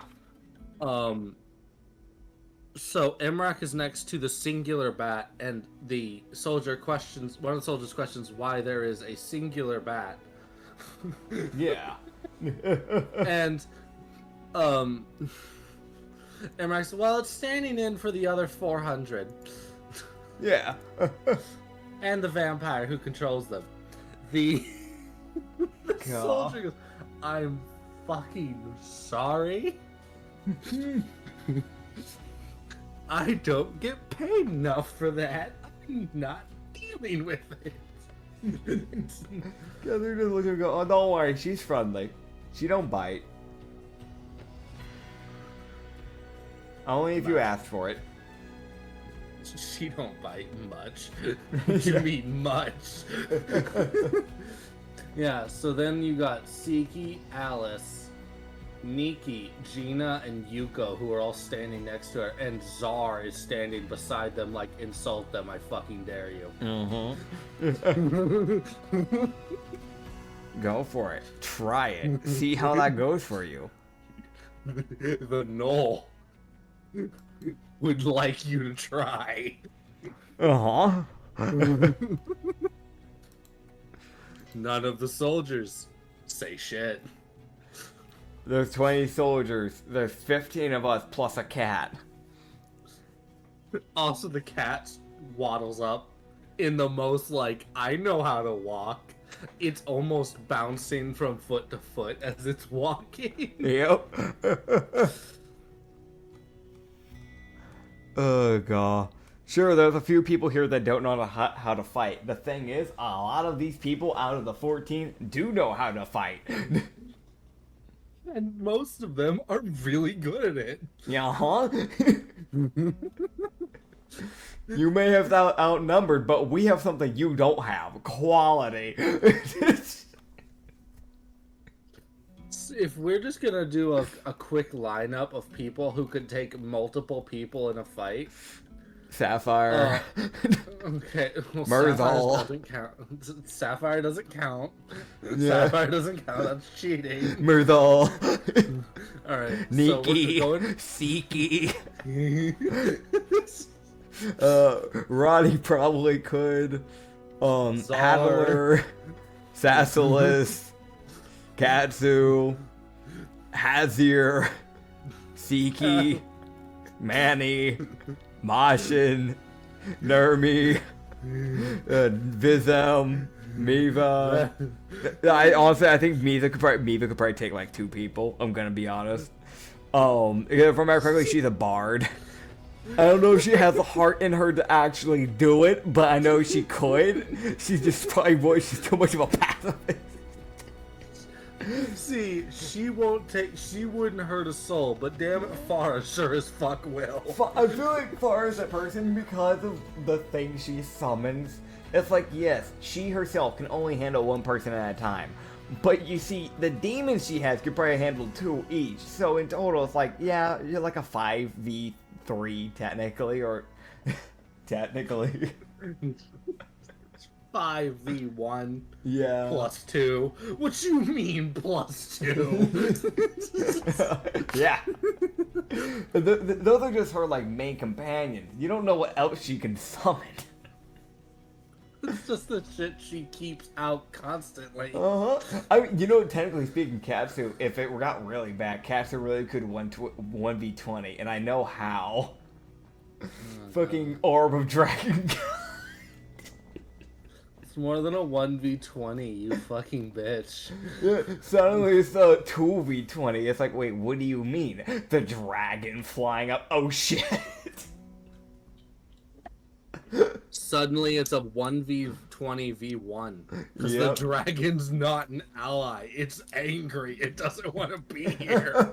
If I remember correctly, it's like it counts on the dragon. If you get an evil dragon, it's like, well, you have an ally enemy. If you get a good dragon, you're lucky. It just really counts on what dragon you get. Yeah. The way it functions, right, is the orb naturally calls out to evil dragons. Gotcha. Like, I think that's the way it works. I just kind of give it a roll, see what alignment dragon you get. Yeah. If you get lucky and you get a good dragon and you're fighting evil people. Yay. Yay. It's gonna do a soul search real quick and figure out who's the bad guy. Yep. Yuko looks up at all the guards, gives them a yawn, and then goes back to sleep. Hell yeah. That sounds about right. Her ears are flat against her head, as she does not wish to hear the sound of boots walking. Also fair. So guards perform their regular full-scale search. One of the gate guard walks off towards one of the towards the camp center. He enters a tent.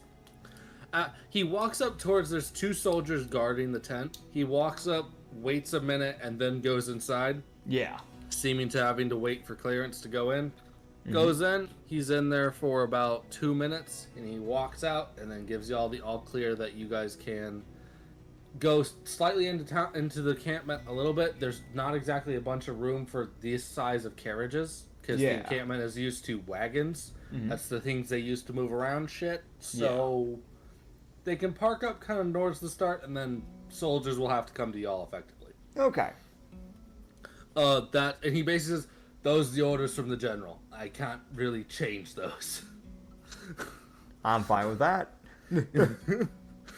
Basically, this is one of those, I can say you can go in, but really it's not my choice.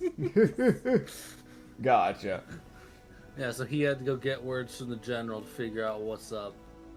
And Fair he enough. did. Hell yeah. The general gave clearance of, sure, why not? I'm feeling charitable today. Oh, man. Alright, so you guys would be there for the rest of the day. Yeah. And you would see, eventually the general would walk out of her tent. Ooh, wind's picking up pretty bad. We might actually want to pause this real quick. And we're back. Fun fact, I'm pretty sure it probably passed by me. The wind's died down actually a lot now. It got to a point to where I've lived near a tornado. I've lived in Oklahoma before. There was a lot of tornadoes that went past my place before. I've seen how bad it gets. It was around that type of like wind strength. I was like, okay, I should go to my laundry room and sit for a moment. So I hid up in there for a bit, but we're back now. I'm pretty sure it's gone and long gone, so we should be good. Okay, so where were we? Right. So we're parking up near the soldier base. We won't be here the whole day because we obviously have to head in town and make the real money. But like, we know these guys are stressed, so we'll probably stick around for a few hours and just see if we can make any money off these, government slaves. Because that's basically what soldiers are, sadly enough. You're not wrong. Yeah, I'm very right. Hold on, I need to do a thing. You need to do a thing? I have obligations. He has obligations. Hell yeah. Well, that's not. We love a man with obligations. There we go. I fixed the problem. What'd you do? I switched to my internet. Ah, you're back onto the hotspot. Understood. Yeah. Hell yeah. Okay. Now let me check to make sure. Good, I didn't have something downloaded in the back. Yeah. You don't wanna. That scared the shit out of me. Yeah. Alright. So. Yeah. You guys would see that there is the general who is controlling this area. From the way that you kind of hear from whispers and slight chatting from the soldiers, this seems to be the nicest general Sekiro has. Okay. Which is the only reason she let y'all even come in. Gotcha. She seems to be the most lenient and the nicest out of all of Sekiro's generals. Okay. Which does not seem to be a high bar.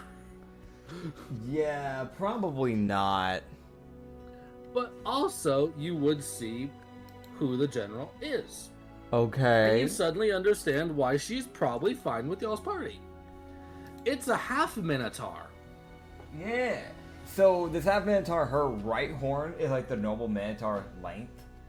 The other one's a bit on the shorter side. It's more like a tiefling horn type of length. She has this like white long hair that seems mainly be put up into a ponytail, and even with it being put into a ponytail, it's going down like past the knee. And her left eye is completely covered with like her bangs kind of going over it. She's wearing this like, it is a very like Japanese like type of dress, like Japanese style dress, I guess is the way to put it. It's one of those ones where you can see the like cleavage and the chest opening. I think it's called literally like a cleavage window, I think is what it's called. But then it goes down and it still exposes the side of the glutes and then like the majority of the legs as it goes down. So basically just kind of covering the back and the front, but then basically being able to see the sides. And this is just all white. All of her clothing is white, by the way. It's like a snowy white. She has this like jacket that kind of goes, or not even a jacket, it's actually just a scarf. It's just a white fur scarf that just kind of goes like around her neck. She seems to have these white gloves that have that same furry poofiness that go like around the wrist. And same thing for her boots. It's these white white boots that kind of like almost go directly to her knees, slightly underneath the knees, but at the very top it poofs out again. So yeah. As a secretary, she kind of steps out of her tent. Oh, I should mention kind of real fast so people will understand this. When we say a half Minotaur, we mean she has the Minotaur genes. In fact, like she probably has the natural strength of Minotaur, that sort of stuff.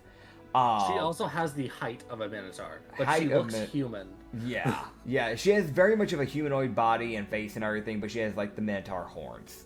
Yeah. And the size. And like, the size. You look over, you're like, Jesus fucking Christ, that's a nearly 9 foot tall human.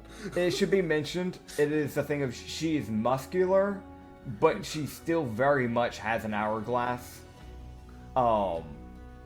It's that weird like when you work out a lot and you work out like your both your upper and lower body a lot, you just naturally have that muscular bulk throughout the body. That's kind of what she has going on. So yes. She's not overly bulky though. She's still pretty lean. Yes. For a half Minotaur, she's pretty fucking lean. Yes. Dexterity-based Minotaur, run. It's like, alright, oh god, why is there a glaive? Yep, basically.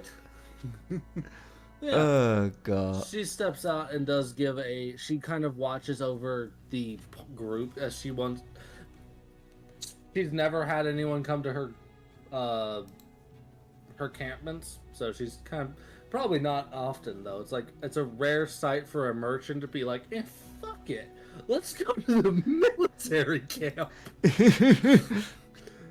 But it's probably not very often that there's a merchant that does what we do either.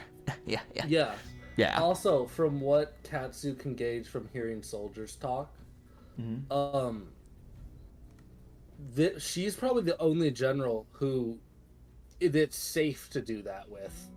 Because otherwise you wouldn't be allowed in. Gotcha. And he might be met with like there's a chance like one of the he hears a different general get mentioned. One by the name of Furman, who it would probably end poorly for you guys if you guys did that with his group. But luckily he's more towards the other side of He attacks on sight or something? Not on sight, but he doesn't let people in. Okay. I was gonna say, like, if he's just attacking you because you asked to come in, like, damn, okay, well, I might have to nuke this guy. No, from the way it's first, it was like, wait, hold on, explain that. I'm confused. Yeah. It would be explained by the soldiers that Furman has a habit of pushing his men to the brink. Yeah. And then he lets them relax for a small bit, and then it's back full, like 150% we're moving. Gotcha.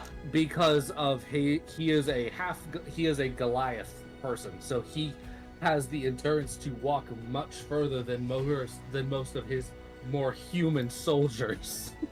Yeah. The half Minotaur at least recognizes, alright, I can go further than most people, but I have human soldiers. I'm going to stop when I think when they're done. Furman just says, no, keep moving, or you will be left behind. Yeah. So, his soldiers are terrifying for the measurement of they have gotten to the point where they can keep up. Yeah, they get several levels of exhaustion by the time they stop. Yep. Yeah. If you catch them when they're in that levels of exhaustion, that's when people like Katsu would be able to get in there. Yeah. But more often than not, if Furman has an encampment, they're often about to either siege something, raid something, or destroy something. So they're not exactly taking visitors. Gotcha. Well, it's not an on-site, and the soldier does kind of apologize for explaining that wrong. Yeah. Okay, like, first impression of Sekiro, he hears that. I already don't like this. Okay, gotcha. Gotcha. You guys just don't like him. It's like, got it. Y'all just hate that general. Understood. Oh, man. Yeah.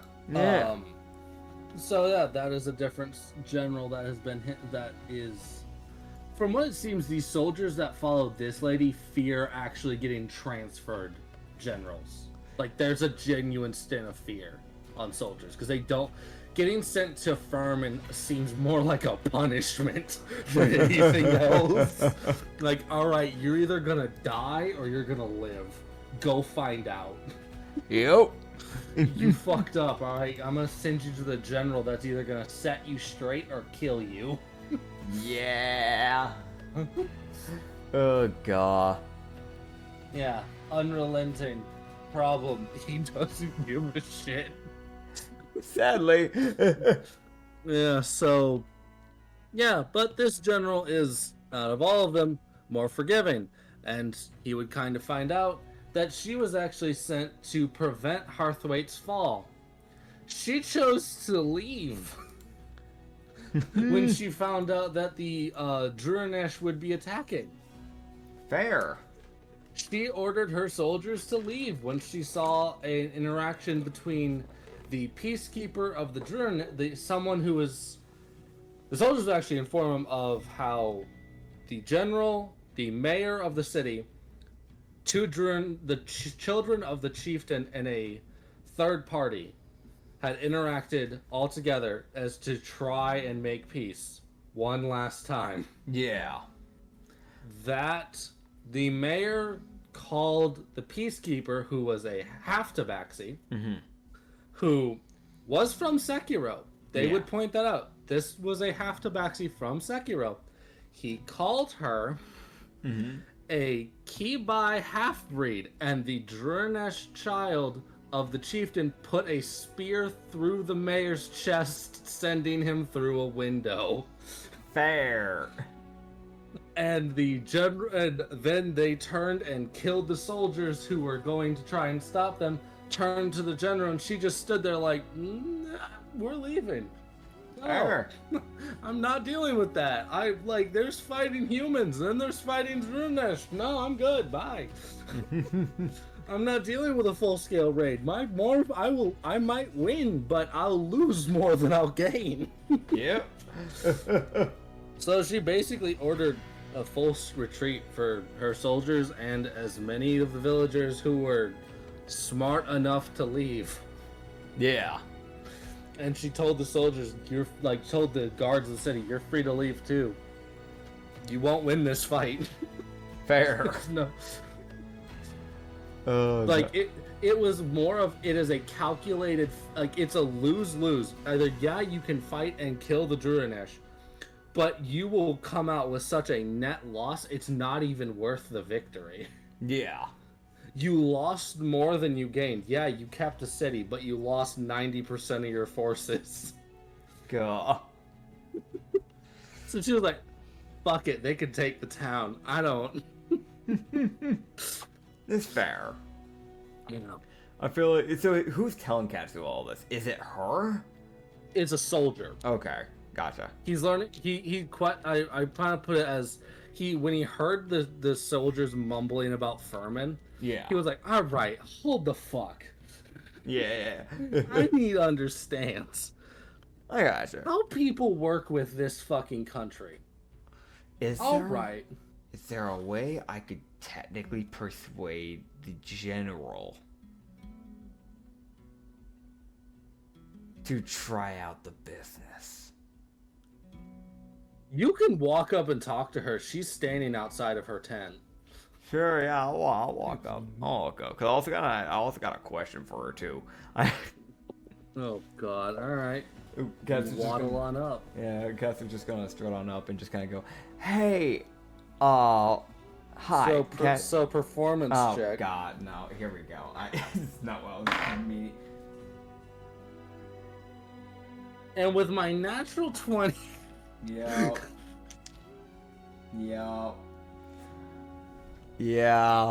So with my nat 20 and my natural performance of 19, so 19 plus itself, that's 38. 38 plus 20, that's 58 for performance. God damn it.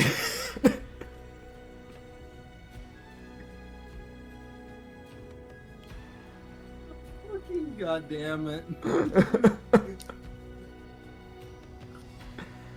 He just do with that what you will. He'll strut up and just gonna go to her and just go, "Hey, Katsuhito, pleasure to meet you. Sorry about that. I'm the owner of the caravans." Pleasure. Not often I see one of your kind walk up. Yeah, I've heard that a lot in past worlds and in this place. It's a thing. Oh, I meant more your business. I've seen plenty of Tanukis. Oh, what, you have? Yeah, I never see my people. She often look towards the stables. They often have found themselves working in stables. That is true. The one time I've been here, the one time I went to a stable, I did see, I think, 2 or 3 of them. That's the only time I've seen any of them in this world, at least. Fair enough. Yeah. I got a question. I can attempt to answer. You're a general. You might. You probably got a bit of strength behind you. I don't know if you mess around with magic though. Do you know by chance how to undo a Fey curse? I found a cat. He has amnesia, and I did a little bit of looking into it. And I'm pretty sure he's been polymorphed into a cat. Yeah. It's just the most. I used to have a cleric, and she could have handled this, but she's no longer with us, I don't think. I haven't seen her since the whole world-ending thing. It's a long story. I want to mention she's just kind of willingly glossing over the whole world ending bit. She's like, either you're high as fuck, or you're telling the truth. I mean, it doesn't take much of an insight check on Katsu. I mean, yeah, but still, yeah. There's still that genuine fucking moment of what? You just go, yeah. I don't have that type of magic under my disposal as of now, and I'm just a ranger. Well, ranger monk. It's a long story. Ranger, monk, druid. Druid. Become a druid. Get the wisdomed. The wisdomed. Oh god, suddenly he's part warlock of Yavina. Might as well. Might as well, why not? He'll get there. Yeah. He pulls a fucking Louis and has 4 classes.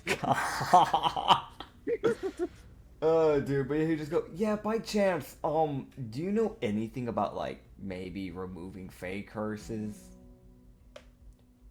Wait, how fucking tall is this lady? You said she was 9 feet? Yeah. Oh my god, he's literally cranking his neck up at her. I don't know if this makes any difference to this current scenario, but she would just be actively getting hit with the passive, like, eye thing from Katsu. Oh, great. Because that's just a thing that Tanukis normally have kind of going on. Like, they can go out of their way to actually put it on, but I feel like this is one of those things where, you know, like when a cat or a dog looks up at you and they give you they give you that look.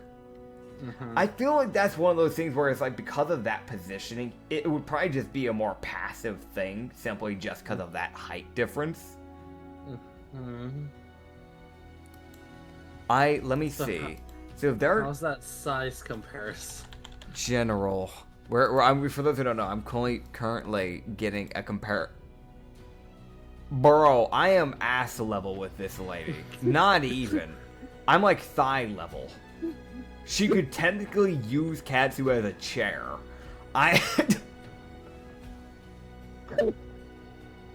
That's wild. Bro, Katsu's sitting there like, damn. I am fucking tiny. Dude, I know the people who fucking simped over Dimitrescu from Resident Evil, I think it was 7. We fucking dying over this lady right now. Yeah. Including from like Katsu's perspective, let's be honest here. I see you, internet. I see you. You might not be commenting it, but if you're listening and you're into it, I know you. I see you. Don't think you're slick. I'm in your walls. I'm in your walls. I'm breathing your vents. I'm sleeping in your floors. I know your mother. Oh god. There are some people, I want to mention this, that everything you said is fine until you mentioned their mother. like, it's like, I don't care if you're in my walls. I don't care if you're in my vents. I don't care if you're in my floor. You leave my mother out of this. But you know for a fact, there is definitely that one guy that heard that and went, "Father?" Because their fucking dad left 27 years ago. Sorry, I'm calling some people out.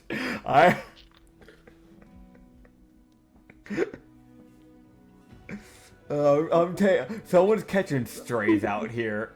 I'm telling you, I can't breathe.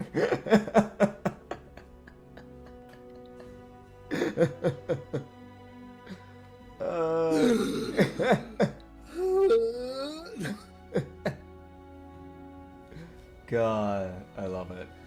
You gotta love it, man. Yeah, Yeah? What did you ask? Right, he was asking about the curse. Dude, right, should I look at the DC thing? We've never actually used this trade with the Tanukis. I want to mention this, right? Mm-hmm. you got fucking so far down the fucking... Like, dude, what the fuck is the meme called? I'm trying to remember. Oh, God. What meme are you going for here? There's a lot of memes out there. It's all the memes for Dimitrescu. I don't remember. I didn't really... There's a lot of ones. I don't know which one you're going for specifically, if that's the case. Hold on, I gotta... He's looking for it. Chat. Chat? Hey guys, live streaming here. What's up? Can we get a pog in chat, guys? Oh, god damn it. Also, I'm looking at the big old eyes. That's what that trait's called, where they look up and they get the big old puppy dog eyes. It's a DC save of charisma of a 23 for Katsu. Because his charisma is a +10. So the save is a 23 charisma DC. Alright. Cool. So... It's not magical charm, it's just like a natural charm. Uh-huh. Oh yeah, it's this one. It's this is the meme that I fucking... all the people that would say this shit. Oh yeah. People would definitely. For those who don't know, it has like it's like the the little love heart GIF thing where it opens up and it has like text and a picture. He sent me that GIF, but it has a random anime character that I don't know saying Mikineko step on me. Just that, but with Lady Dimitrescu, alright? Yeah. But technically in this case, it's the Sekiro General. Who still hasn't introduced herself. Yeah, God, yeah, she'd do that at this point, honestly. She would've. Yeah. My bad. God, it's so fucking... And she can roll that charisma save, I guess. Ah, cool. It's also why she's introducing herself, technically. Oh, what now? Hi, what Amber now? Alert. Welcome A flash back. flood warning. Too late! Too fucking late! It's already past me. It's already past me. 3 people have drowned. God, dude. 3 people drowned. A dog's missing. It's a whole thing. I look outside. My car's actually floating away. Someone's in a canoe paddling around like it's that place in Italy.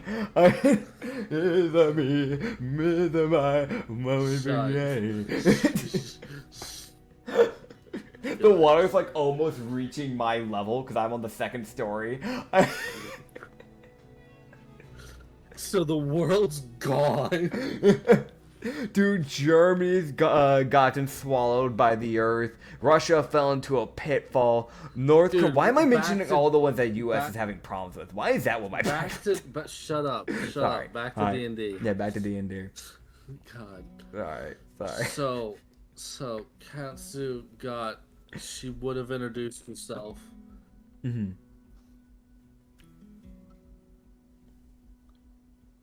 I just felt my brain buffer. Yeah, I could hear it buffering. I can see the steam pillowing out of your head.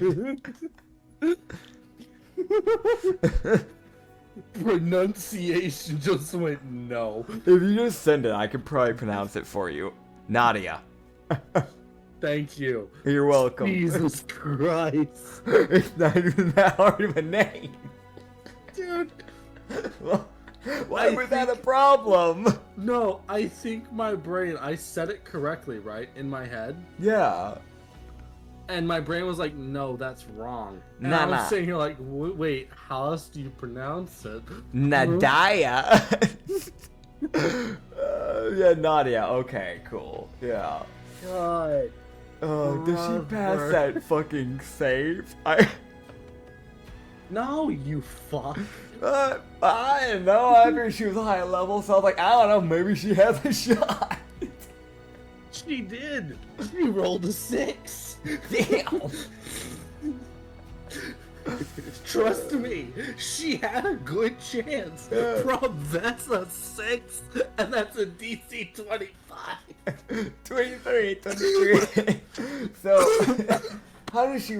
Okay, so what does she say? God.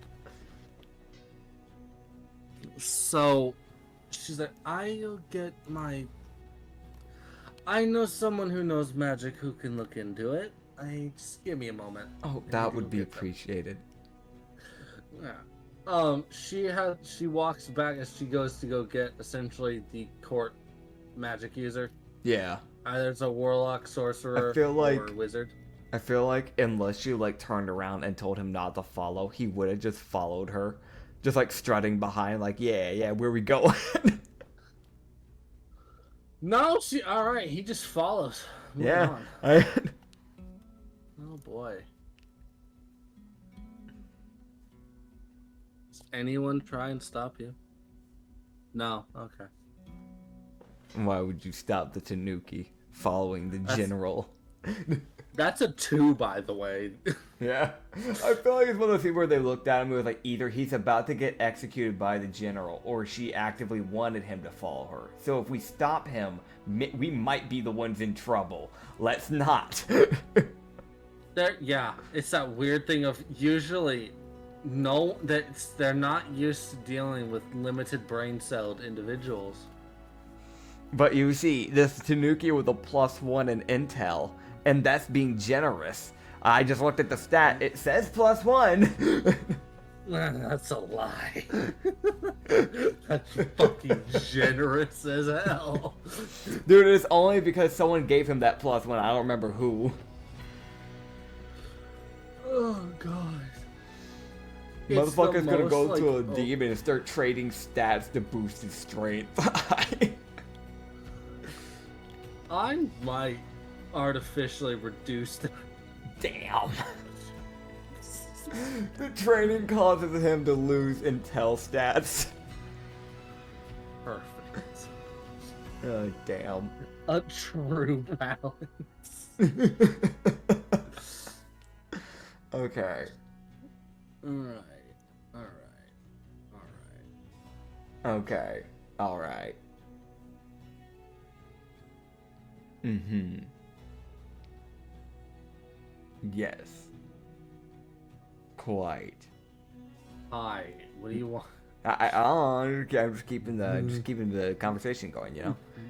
What conversation? The conversation while you find whatever you're trying to find. Yes. Yeah. I'm trying. I'm struggling. Yeah. What are you looking for, mate? What are you? I'm looking for the image I need. Yeah, right. Yeah, that's fair. Oh God, dude, Wait. She could literally chuck Katsu. Bro, she could flick him and he is ascending, and there's nothing he can do about it. He weighs 75 pounds on a good day. Yeah, no, he's not taking any measurement of a hit. Yeah.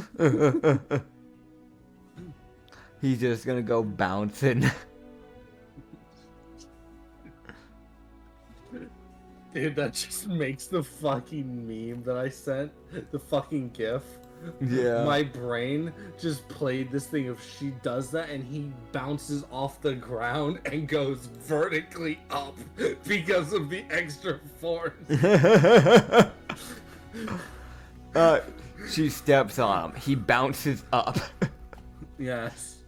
God, the physics goes no. He's temporarily face to face with her only because he bounced up.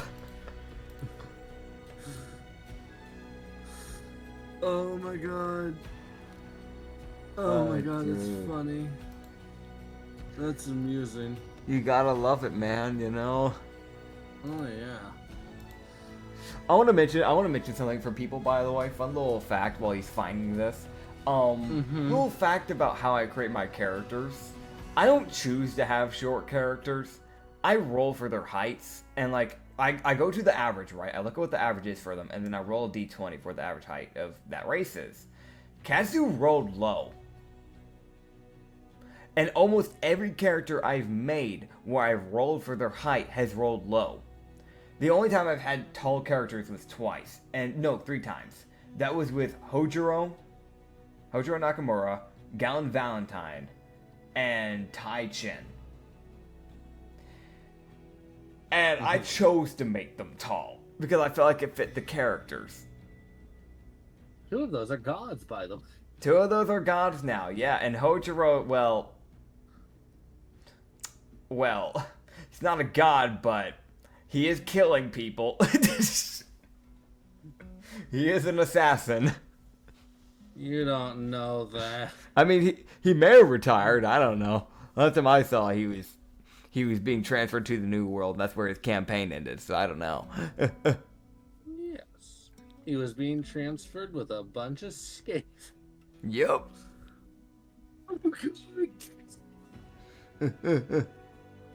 How's that warlock searching going? It's going, man. Did you have a specific image in mind? Yeah, that's the problem. So I'm gonna have to settle. Are we settling, or I can pause and you can just? Nah, I'm settling.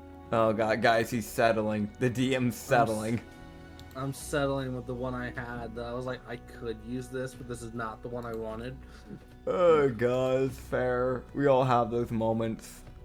Where did it go? Oh, don't tell me I fucking lost that image too.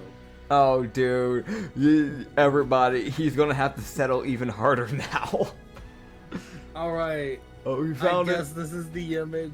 Okay.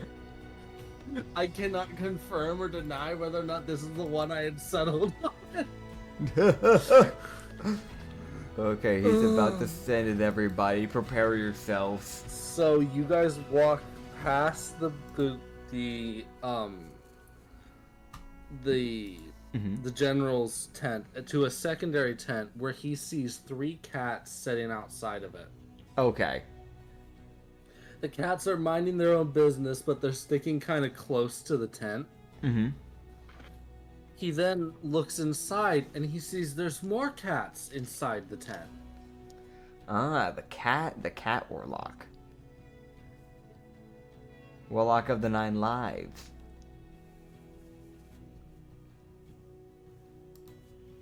As you would see. Yeah. As Nadia walks up and goes, Mui. She opens the tent and calls into it, like, where the fuck are you? Type fucking thing of, where the fuck are you? You fucking menace.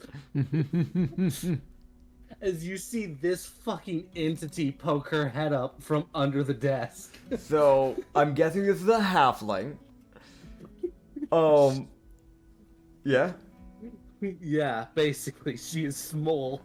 We're looking at a halfling that I wouldn't be surprised if she's fucking shorter than Katsu. I don't know. She has this big ass, like, purple wizard hat, but it's special. It has cat ears that come out the side of it. And little stars, like, stars that aren't just sewn into it, it, like, sticks out. So it's not, those stars aren't made of, like, whatever cloth the hat's made out of. It's its own special little decor that she probably just, like, decided to stitch into it. And just kind of, like, pokes out. She's wearing a lot of purple. She has this, like, purple robe with these little golden stars that kind of decorate it. Very, like, think of, like, an astrological wizard that would care about space. Cause there are, like, some wizards that get kind of, like, drawn up where they have, like, the whole space theme. She's kind of dressed in that type of, like, attire. Like, black pants, but, like, overall, she just has this giant purple, like, robe, like, designed with, like, this galaxy pattern, basically. And just a lot of cats. Some of the cats are blue, though, and I don't know why. She also has pink eyes, and these, like, this, like, black, almost, well, actually, it's very, very dark brown hair, almost black. That is braided into, like, pigtails. Yes. She pokes her head up, and there's a cat that's sitting on her head that looks like it's still asleep. It's managing. He's trying. She's like, huh, what's happening? Oh, who are you? Oh, what are you? What's going on? Huh. It's almost like... It's just... 18 different questions and none of them can be answered. God, dude, also, I want to mention, it's the most, like, she says all of that. She just sees a general. She then sees Katsu peek his head around. Yeah, that's where she goes, who are you? What is up? How can I help? What do you need? Okay, I stop now. Dude, the general just... Does the general know Katsu's there? Do a perception check. Yeah, no, she's aware. Okay.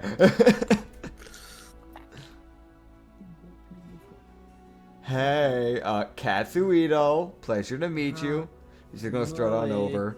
Oh, I'm just go. So, right. All you see are her eyes sticking over the fucking.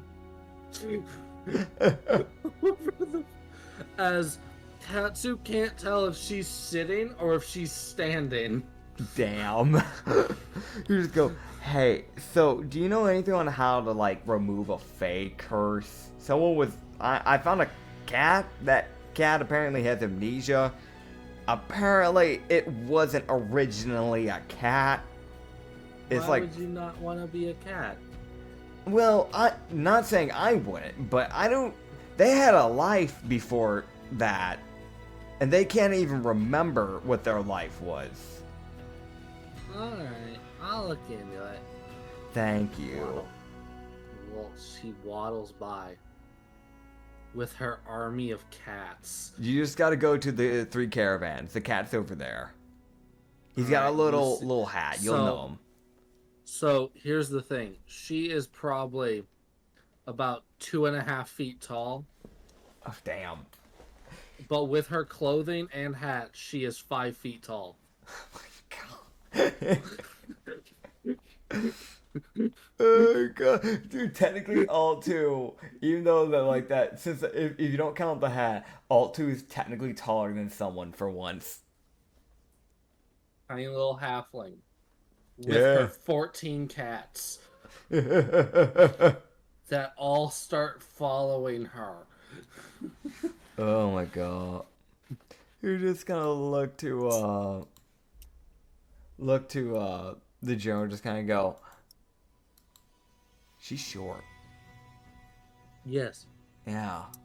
You know, I think for once my kobold bouncer is actually taller than someone. And that's surprising. We're not sure why she's that short.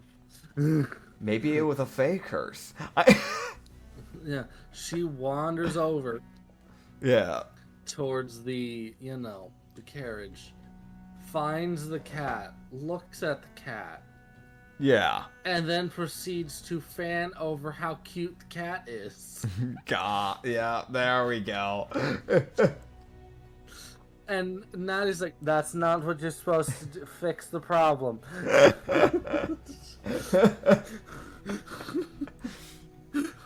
We're not paying you to look at the cat. We're paying you to deal with the cat. But it's the cat. Oh my God. Fix. All right. Oh, okay. So she goes, all right, remove curse. Just kind of does the generalized, just remove curse. Yeah. Fuck all happens.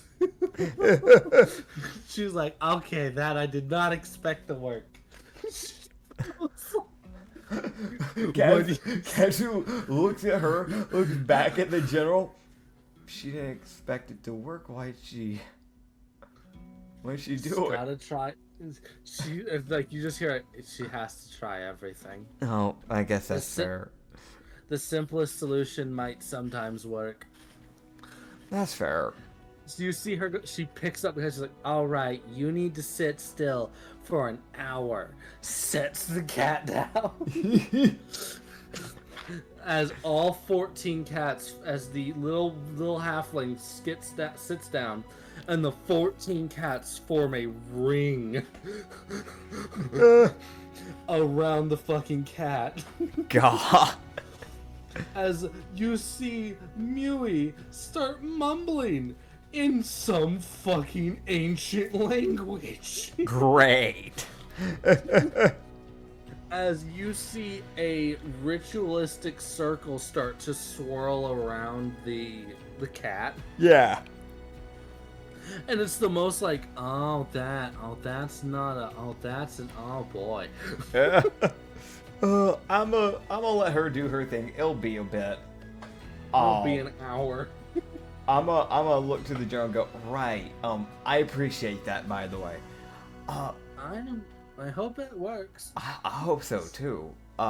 If you don't mind me asking, I got one last question for you. I'll leave you alone. I mainly drove over the caravan, make sure, everybody could, get rested up if they need to get rid of any stress. Do you want to... he just kind of gestures toward the caravan. It's there. Did you want to relieve stress? Persuasion, and I fucking hate it that you have a +2 of additional advantage because you have 2 sense of charm active. So I have an extra +2 to it? Is that... No, you have 2 additional advantages. Oh, right. So, wait, how many advantages do I have in total? How many do you have? Why do I hear myself? There, I got rid of that. I don't know why. It just randomly started playing something in the background. Okay, because I already have, like... I already naturally have advantage on persuasion because of Yavina. I have 2 other ones. So I have 3 advantages? Oh my god. Oh god. That's the first one. No, you have 4. Oh my god. Okay. Oh my god. Okay. Okay. So you want to know what I rolled? First one was a 15. And then it was a 5. Then a 19. Oh my god. And then a 17. And then a 19. So 19 plus 19, 38.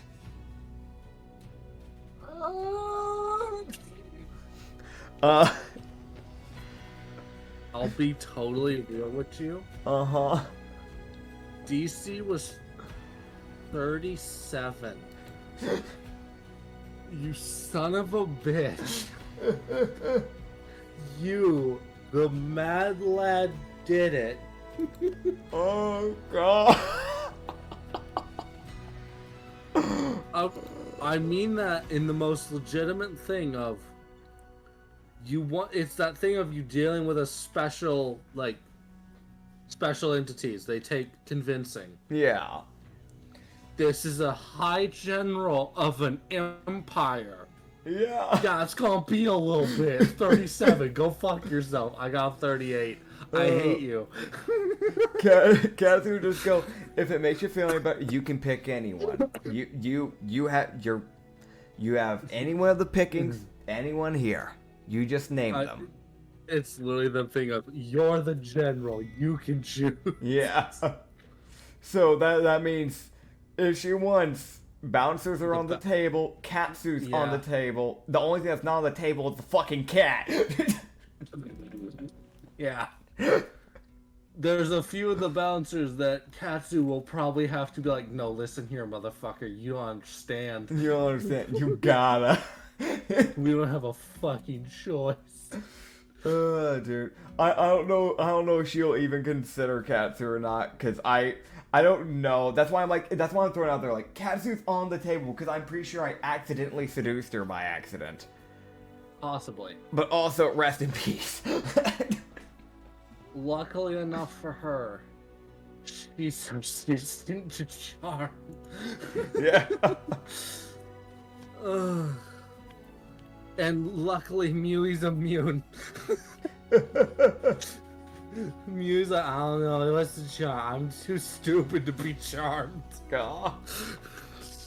At least honestly, I just thought about this. I'm glad that my fucking people are working, because that means they didn't have to be exposed to the fucking nat 20 from earlier. Yes. Oh god, because every other time it's been like, okay, everyone else, you saw that. How do you feel? Yeah, so here's the thing. Yeah. Right now she's probably going to base her choice on who is available. Okay. Okay, so who's out? I have to roll for literally fucking everyone. Oh god, here you go. Farah, are you here? No, you're performing. Miva! No, you're performing. Oh god, okay. Oh god, fucking damn it. Vesem is actively sitting at his fucking thing right now. Okay, so Vesem's there. Vesem's there. Vesem's up on the table. Okay. Alright, Nirma... Narmi? Nirmi. Fuck. Yeah.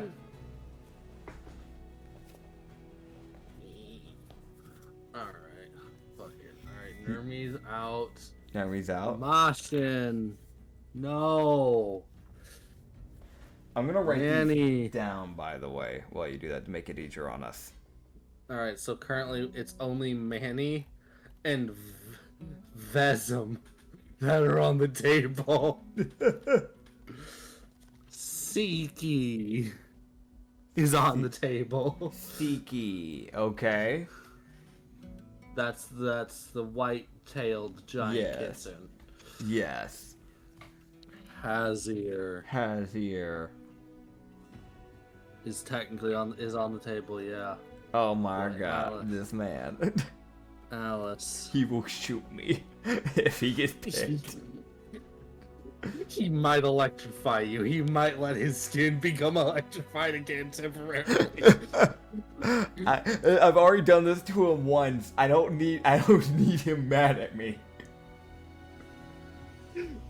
Yeah, no, you did voluntold him before. You have. That is a thing. Yeah. You voluntold him once, and he was like, I will fucking strangle you if you ever do that again. Please don't pick Hazir. Oh my god, Sassless is in clear view. Oh my god, the man. The myth and the legend. The man that lived in Orc Camp. Oh god, at least you'll get a story on the side of it. Hadler's there. Okay, Hadler. Gina is not. She's performing. That's fair. Yuko You is active. Oh my god. She is currently having her head. She's got her head sticking out the door like, what's going on? Ratty is off dealing with something. Okay. All two. What are you? You are not an option. You're short. Damn. Damn, at least make her an option for Mew. Oh god, why is the Knoll available? Oh god, Czar. Yeah, Ver is... Where's Ver? No, Ver's there. He's sitting on his shoulder still. Gotcha. Yish. Is not visible. Where are you? Who, Ver? No, Shish. Oh, Shish God. is not visible. Shish, where are you? Shish. In the encampment. Are you in your room? Shish. Are you in the barrel? Shish, get out of my fucking barrel.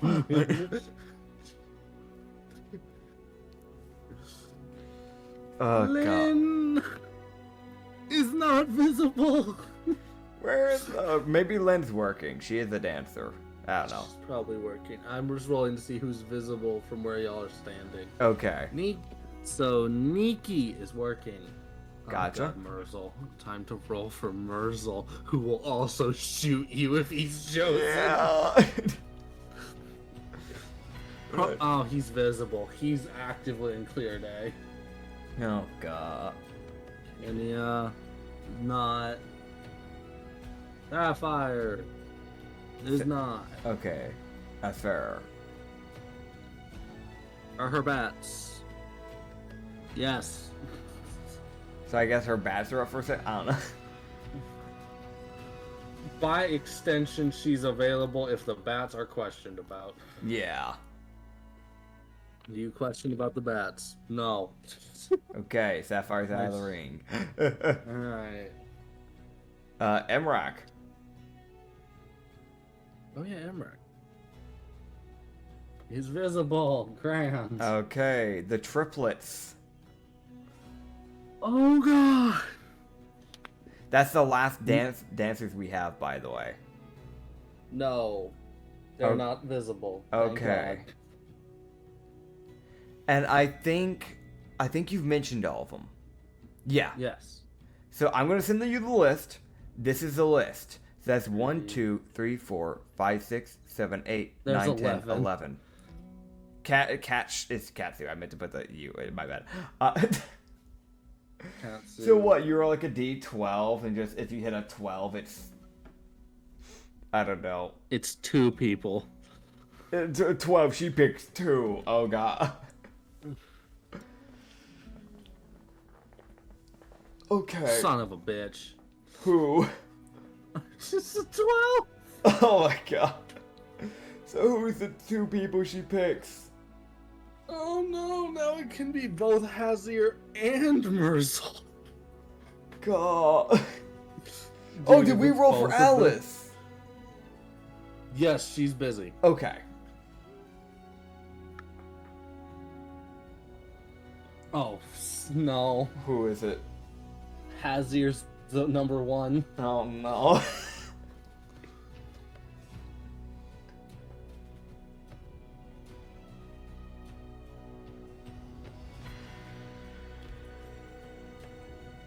Oh god. So you know at least. So she's contemplating now. Yeah.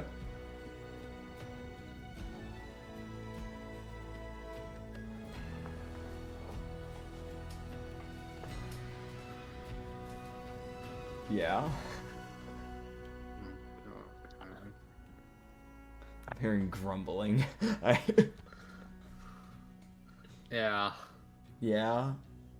This is a fucking lineup that she's rolling against. Half of these people will kill Katsu. I know. God, dude, I mean, it's either I'm going to be killed or they're gonna talk to fucking Siki and Nikki and make my training even fucking worse. Azir starts helping train you. No. Alright, now you have to deal with nerve stimulation. Great. Alright. She chooses an interesting bunch. What is her choices? I rolled a d12. Mm-hmm. And I was like, alright, 1 through 11. It's 12. It's 2. Yeah. Well, she rolled a 12. Mm-hmm. So, you know, of course I have to follow through on what I said. I can't lie. Uh-huh. I can't bullshit myself. I'm like, well, I said it's a thing, so it's a thing now. So who she picked? Alright. First up, Hazir. He's getting voluntold. He's now a part of the thing again. I'm guessing these are separate. Like she does it with one person and then she comes back for the second person, I'm guessing? Yes, that's how this was going to be working. So I guess she just kind of points to Hazir. Uh-huh. Hazir's gonna go walk up to him and just kind of go, hey, Hazir? What? Listen, I know you pointed at. Listen, that's the general. I was Uh-huh. talking to her about the business. What have you volunteered me for? I didn't volunteer you specifically. It's just that I told her, I was like, yeah, you know, you can pick anyone. I didn't think she'd go for a bouncer. She wants you. I wouldn't leave her waiting. He fucking inhales. I'm sorry. With the most... Hazir looks at him, and he goes, I'll discuss with you later. Okay. I'm going to send you to God. Go get him, Hazir. You got this. I hate you. I'm sorry. I despise you. It's the most genuine, like, I despise you sometimes. And the thing is, Katsu can't even be mad. Like, it's totally valid. Oh, God. Alright, so fast forward about 30 minutes later. The ritual's still going, by the way, with Eldritch whispering off in the corner. Oh, man. Honestly, you look over and it sounds like she's trying to summon Cthulhu. That's the best fucking way to describe it. Is it Ancient Infernal? Because I know that. It's not Ancient Infernal, but it's Ancient something. And it's not Primordial? No. Huh. She's saying some shit. Ancient cat girl, I guess. I don't know. It's Ancient Cat, probably. There's an honest chance. Lovely. It's fucking Ancient Sylvan. Not a language, but it is to her. Okay, so how long does that Hazir problem go on for? So Nadia reapproaches you, and I want to mention, I was like, "Are you sure?" I rolled another d12. 4. Are you sure? You're sure. 4. I can't bullshit this any longer. Apparently, it's Hazir. I rolled 3 separate times, and she was like, "Yeah, Hazir, fuck it." God. That one. Lovely. Does she already have her second one picked out? Let's roll, my man. Oh. Why? I'm just lucky it wasn't Katsu, man. God. Yeah, she never got above an 8. Well, she got the 12, but yeah, no. Yeah, she got the 12.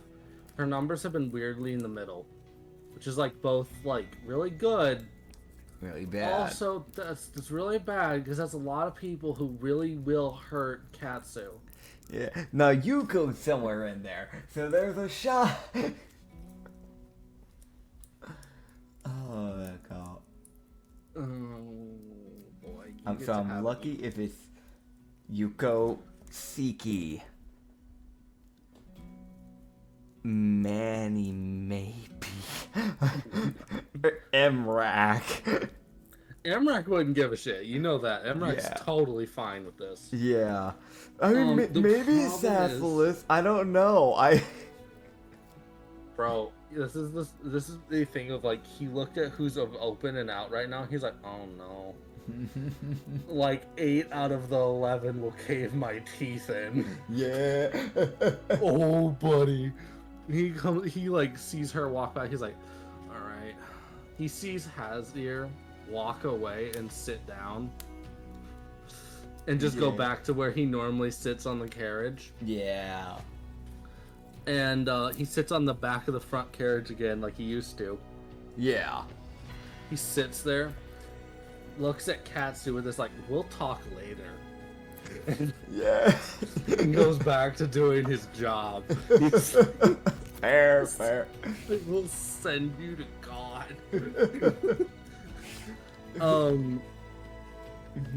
Katsu, I want to mention, is sitting there like, I feel safe in my own business. Sure. She sees her walk up. And he's like, all right, who's next? Who's next? Your choice. Cry. And she gets a 6. 1, 2, 3, 4, 5. Hadler. No. Why couldn't it have been a 7? That was Yuko. No. Oh god. Alright, go talk to the necrotic Azamar. So he sees Katsu kind of strutting up to him. And you just see Katsu just go, hey, Hadler. Hadler flicks his cards to his other hand and looks up at you like, if you say what I think you're about to say. Listen. Don't listen to me. No. Listen.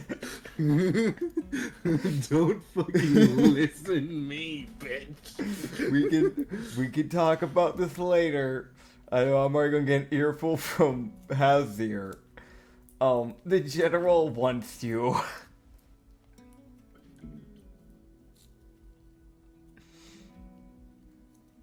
He like flicks his cards to his other hand and looks at you, like just through the right under the rim of his top hat. As he's looking at you with just this fucking glint of, if you weren't my employer, you'd be a lot less safe. I mean, I guess maybe you can think of it as like a date. Yeah, I think. But like you're entertaining your date. I'm sorry.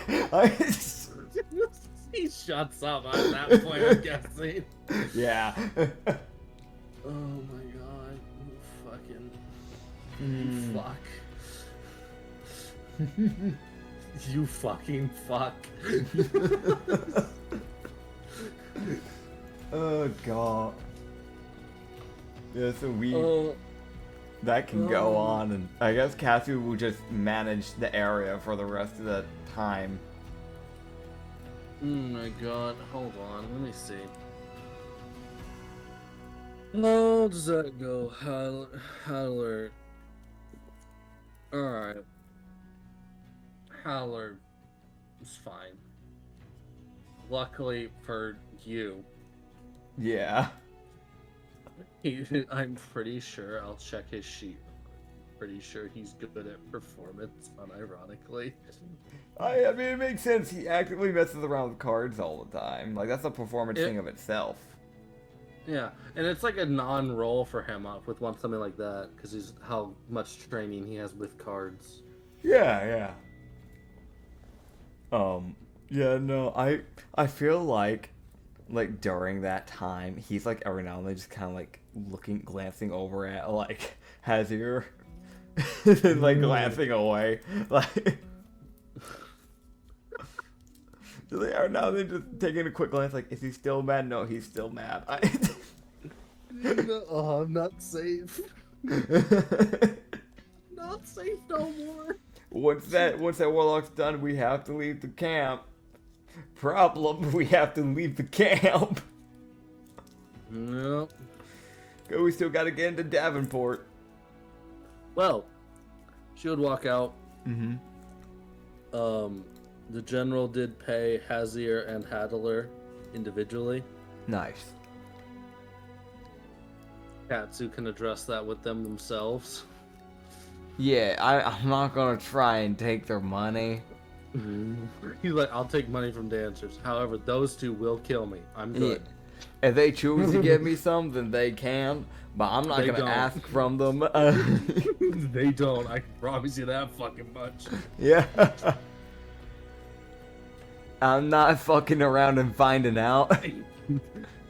Hadler has 2 rapiers, and he will send you to God. Most of them are big enough to throw me. I'm not finding out.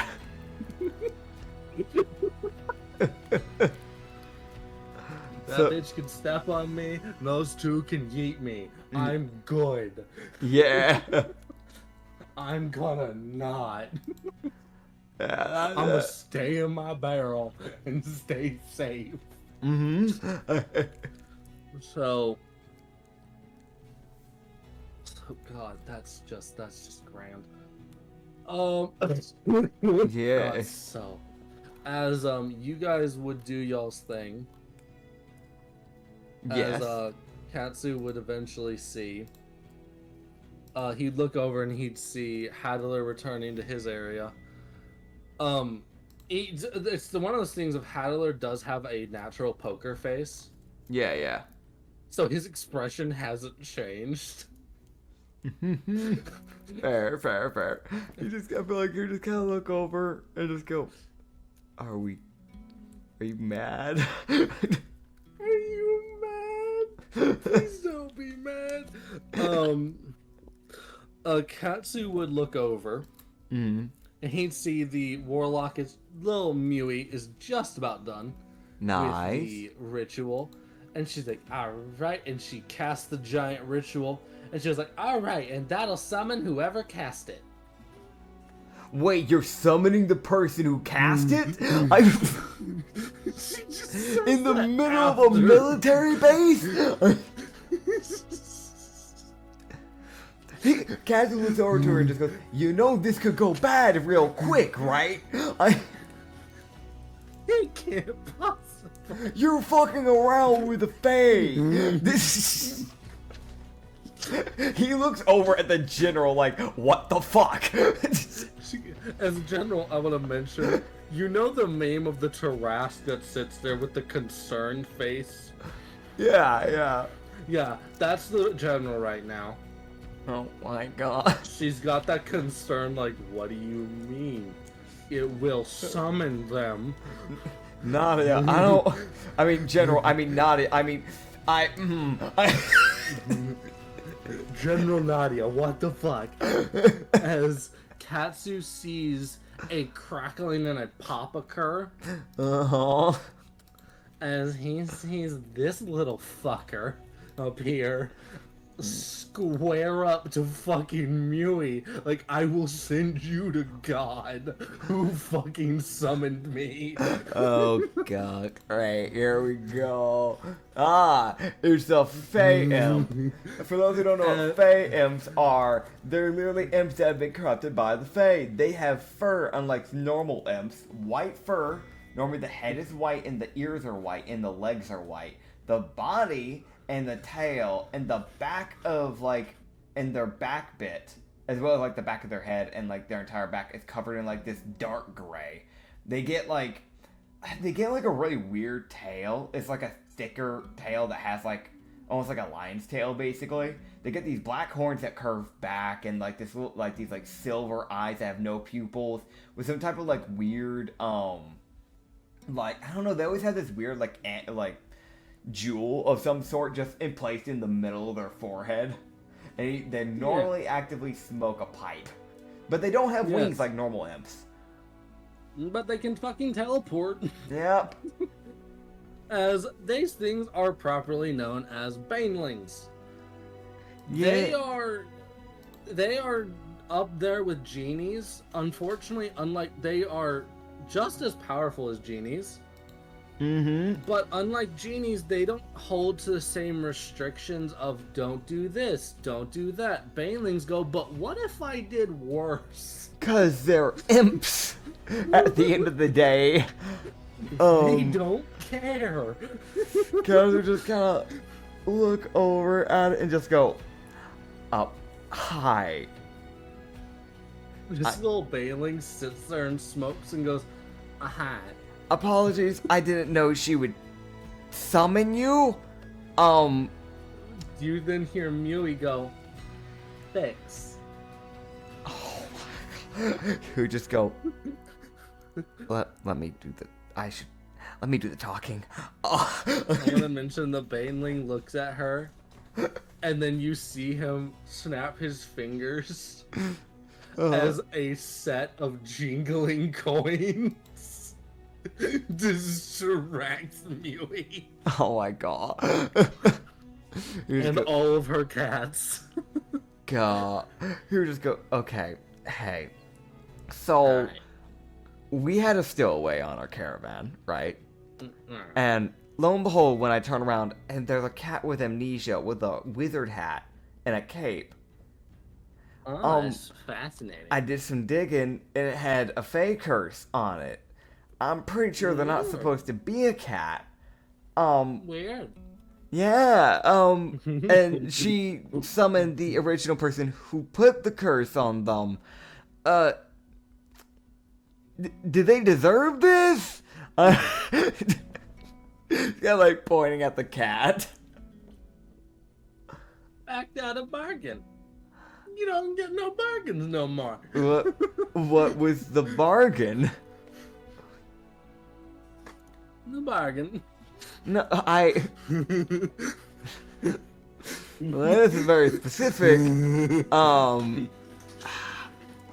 Is there a way you could, change him back? I can't in good consciousness leave him like this.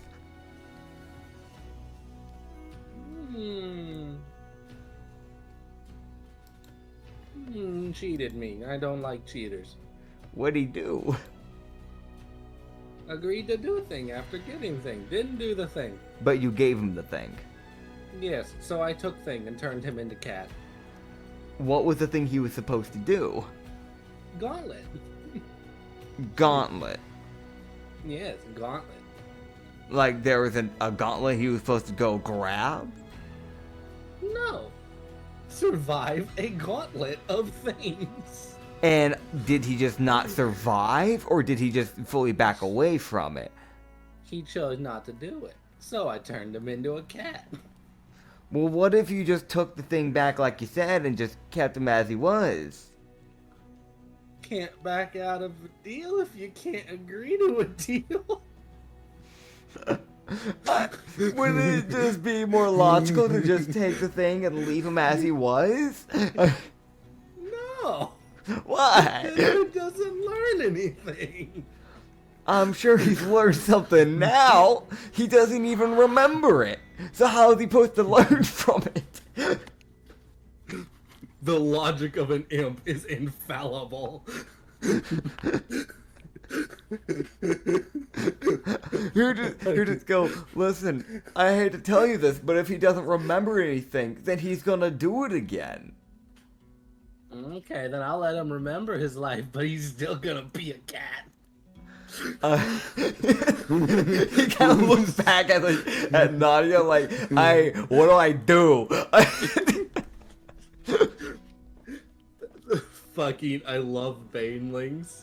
I love the fact I added these little fuckers, because they are the epitome of didn't ask, don't care, anyways, you're a cat now, bye. It's like, what do you mean I'm a cat now? It's one of those things where he's like, I mean, I get it, you kind of caused this upon yourself, dude. You really shouldn't make deals like that, but also, why?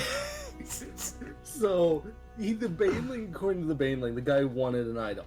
Yeah. The Baneling agreed to get him the item if the guy did a gauntlet of some sort. From what the Baneling has described the gauntlet as, it's probably an arena-style gauntlet, complete puzzles, things like that. Yeah. The guy got the item and then said, no, I don't want to do your gauntlet. Probably used some scroll teleport thing to get out. Yeah. If you had to guess.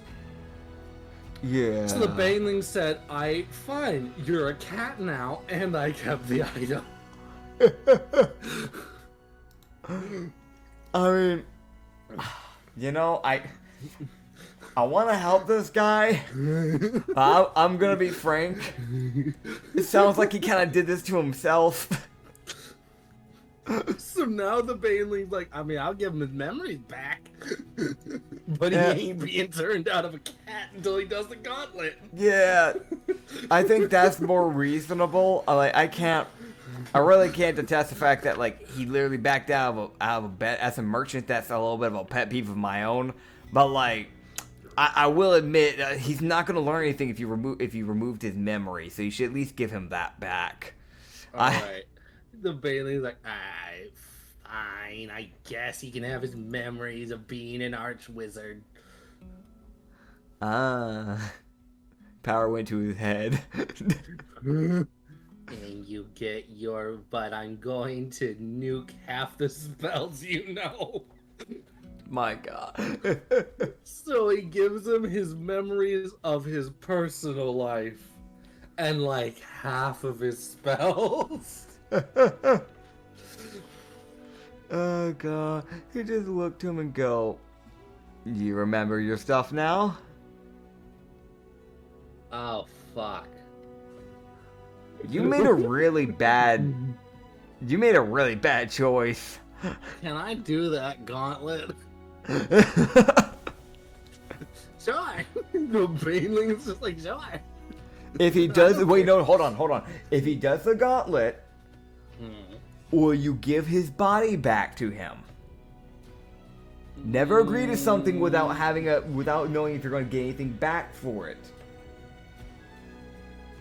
oh yeah, I was just gonna let him do the gauntlet, not give him any. See, this is why you check. This is why you check. I lived beside the Fae for years, and I'm technically a half Fae. I understand this shit. He heard this little fucker start causing this dude to agree to something. He's like, wait a fucking minute. These guys are known to be the bane of everyone's existences. Hold on. I may not be the dullest tool in the shed, but if there's one thing I know, it is Faye. He says that. Fully confident. The Baneling goes, yeah, that sounds about right. That little bit of intelligence is still not fully showing that. No. Dullest tool in the shed. Moving on. Yes. The Baneling agrees. Fine, I guess I'll give him his body back if he completes the gauntlet. Okay. How long will that gauntlet take? The Baneling he's like, I can just drop him off at your carriage. Yeah, if you want to do that, and then he can figure out what he wants to do with his life. That works. Okay. Yeah. You go now. Alright. He was like, oh, and by the way, you get to deal with human-sized gauntlet as cat, and then teleports the guy into the gauntlet. So you just see the cat disappear. Have fun. And the Baneling looks at everyone, smiles, and then pops out of existence. You just look to Mew and just go, thank you, but also think about it. Let us know if you're gonna summon something next time. I mean, I knew it couldn't be anything too dangerous. You're dealing with the Fae. That could have been an Owlin. A what? Oh, you poor soul, you haven't seen one of those. Hey, you said it like that could have been a thing bigger than the goddamn tents. Hey, so, right. An Owlin is when they're full adults is taller than Nadia. Oh.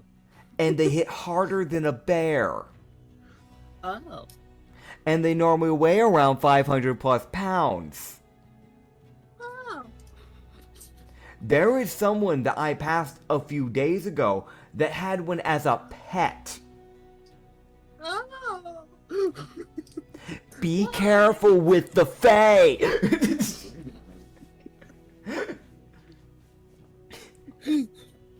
How are you? I mean this in the most loving way possible, platonically. But how are you a court warlock? I strong in magic. He looks at her. And he isn't gonna say it, but he is thinking in the back of his head, how are you dumber than me? She's a warlock. She's got good charisma. We didn't say shit about her intel. You just go, well, thank you for the help nonetheless. Just please be more careful. I did it. And she walks away. He looks at Nadia and just goes, you have a handful on your hands. I know. Okay. Yeah, there's a reason she's with me and none of the other generals. I do want to mention this next time you have to deal with anything Fae-wise. Remind her about the summoning bit, because, I mean, Owlin's the nicer of the pair. Like, that's more of a martial, like, animal. If it was a pixie or a grand fairy, there's a shot this whole camp got polymorphed into something. Or there's a shot they summon an aberration. And I'm not talking a small one, I'm talking like beholders and shit. It could have got to nasty fast. It's like we got kind of unlucky. We got kind of lucky, and that was the banelings. Those little fuckers, you can talk down. Yeah. Yeah. There was Most a shot. fey creatures, you're not talking down. You're just bending to its commands. Mm-hmm. We're lucky that Baneling didn't do something to Mewy. I mean, it was about to. It was like, you fucking pulled me from my domain. Hi. Yeah. We just kind of looked at her and go, well, either way, I'm not going to waste your time. We should pack up and get out of your guys' hair. But if you ever need us or anything, just, I guess, feel free to contact us. There's letters and all that stuff, so. We will. Yeah. Y'all be safe traveling Sekiro. Yeah, and same to you. Be safe with whatever you're doing, because death, it's not good. Yes. No, it's not. Alright, I'm gonna get back into my barrel. He's gonna strut up and then just try and jump into his barrel. Alright, athletics and performance. Alright, and performance. Okay, here we go. Yes, because of the strut. Now, oh god damn it. By the way, how would well be can you strut run on a wall? No, Let's see. No, it's athletics or acrobatics. Strut wall run. Okay. So this was for the athletics or acrobatics. Which one is it, by the way? I'm double checking here because that takes a bit of acrobatics. But I also understand if you go with athletics. I'll go acrobatics just so you have a chance at doing it. Okay, so 22. Okay. And then performance. Why? Why? Oh fuck! And I still have advantage to it too, which is the worst thing. You have 2 advantages. Fuck. Alright, so 19 plus 19, 38. Okay, so it is the most fabulous, hip-bumping, fucking wall-running strut. Oh my god. I despise everything about the sentence I just said. I'm trying to picture that. Like, my brain went to when I said that, like, that sentence. My brain's like, yeah, he's just walking over and he's just gonna jump in. And then it's turned into something way more. Yep. Fuck it. God. Moving on. Oh, God. Next day. Yeah, we're getting to Davenport with the remainder of our time that we have left. God, fucking damn it. I am upset. Yeah. I have essentially seduced a general, I think twice now. You charmed her twice, and she has advantage.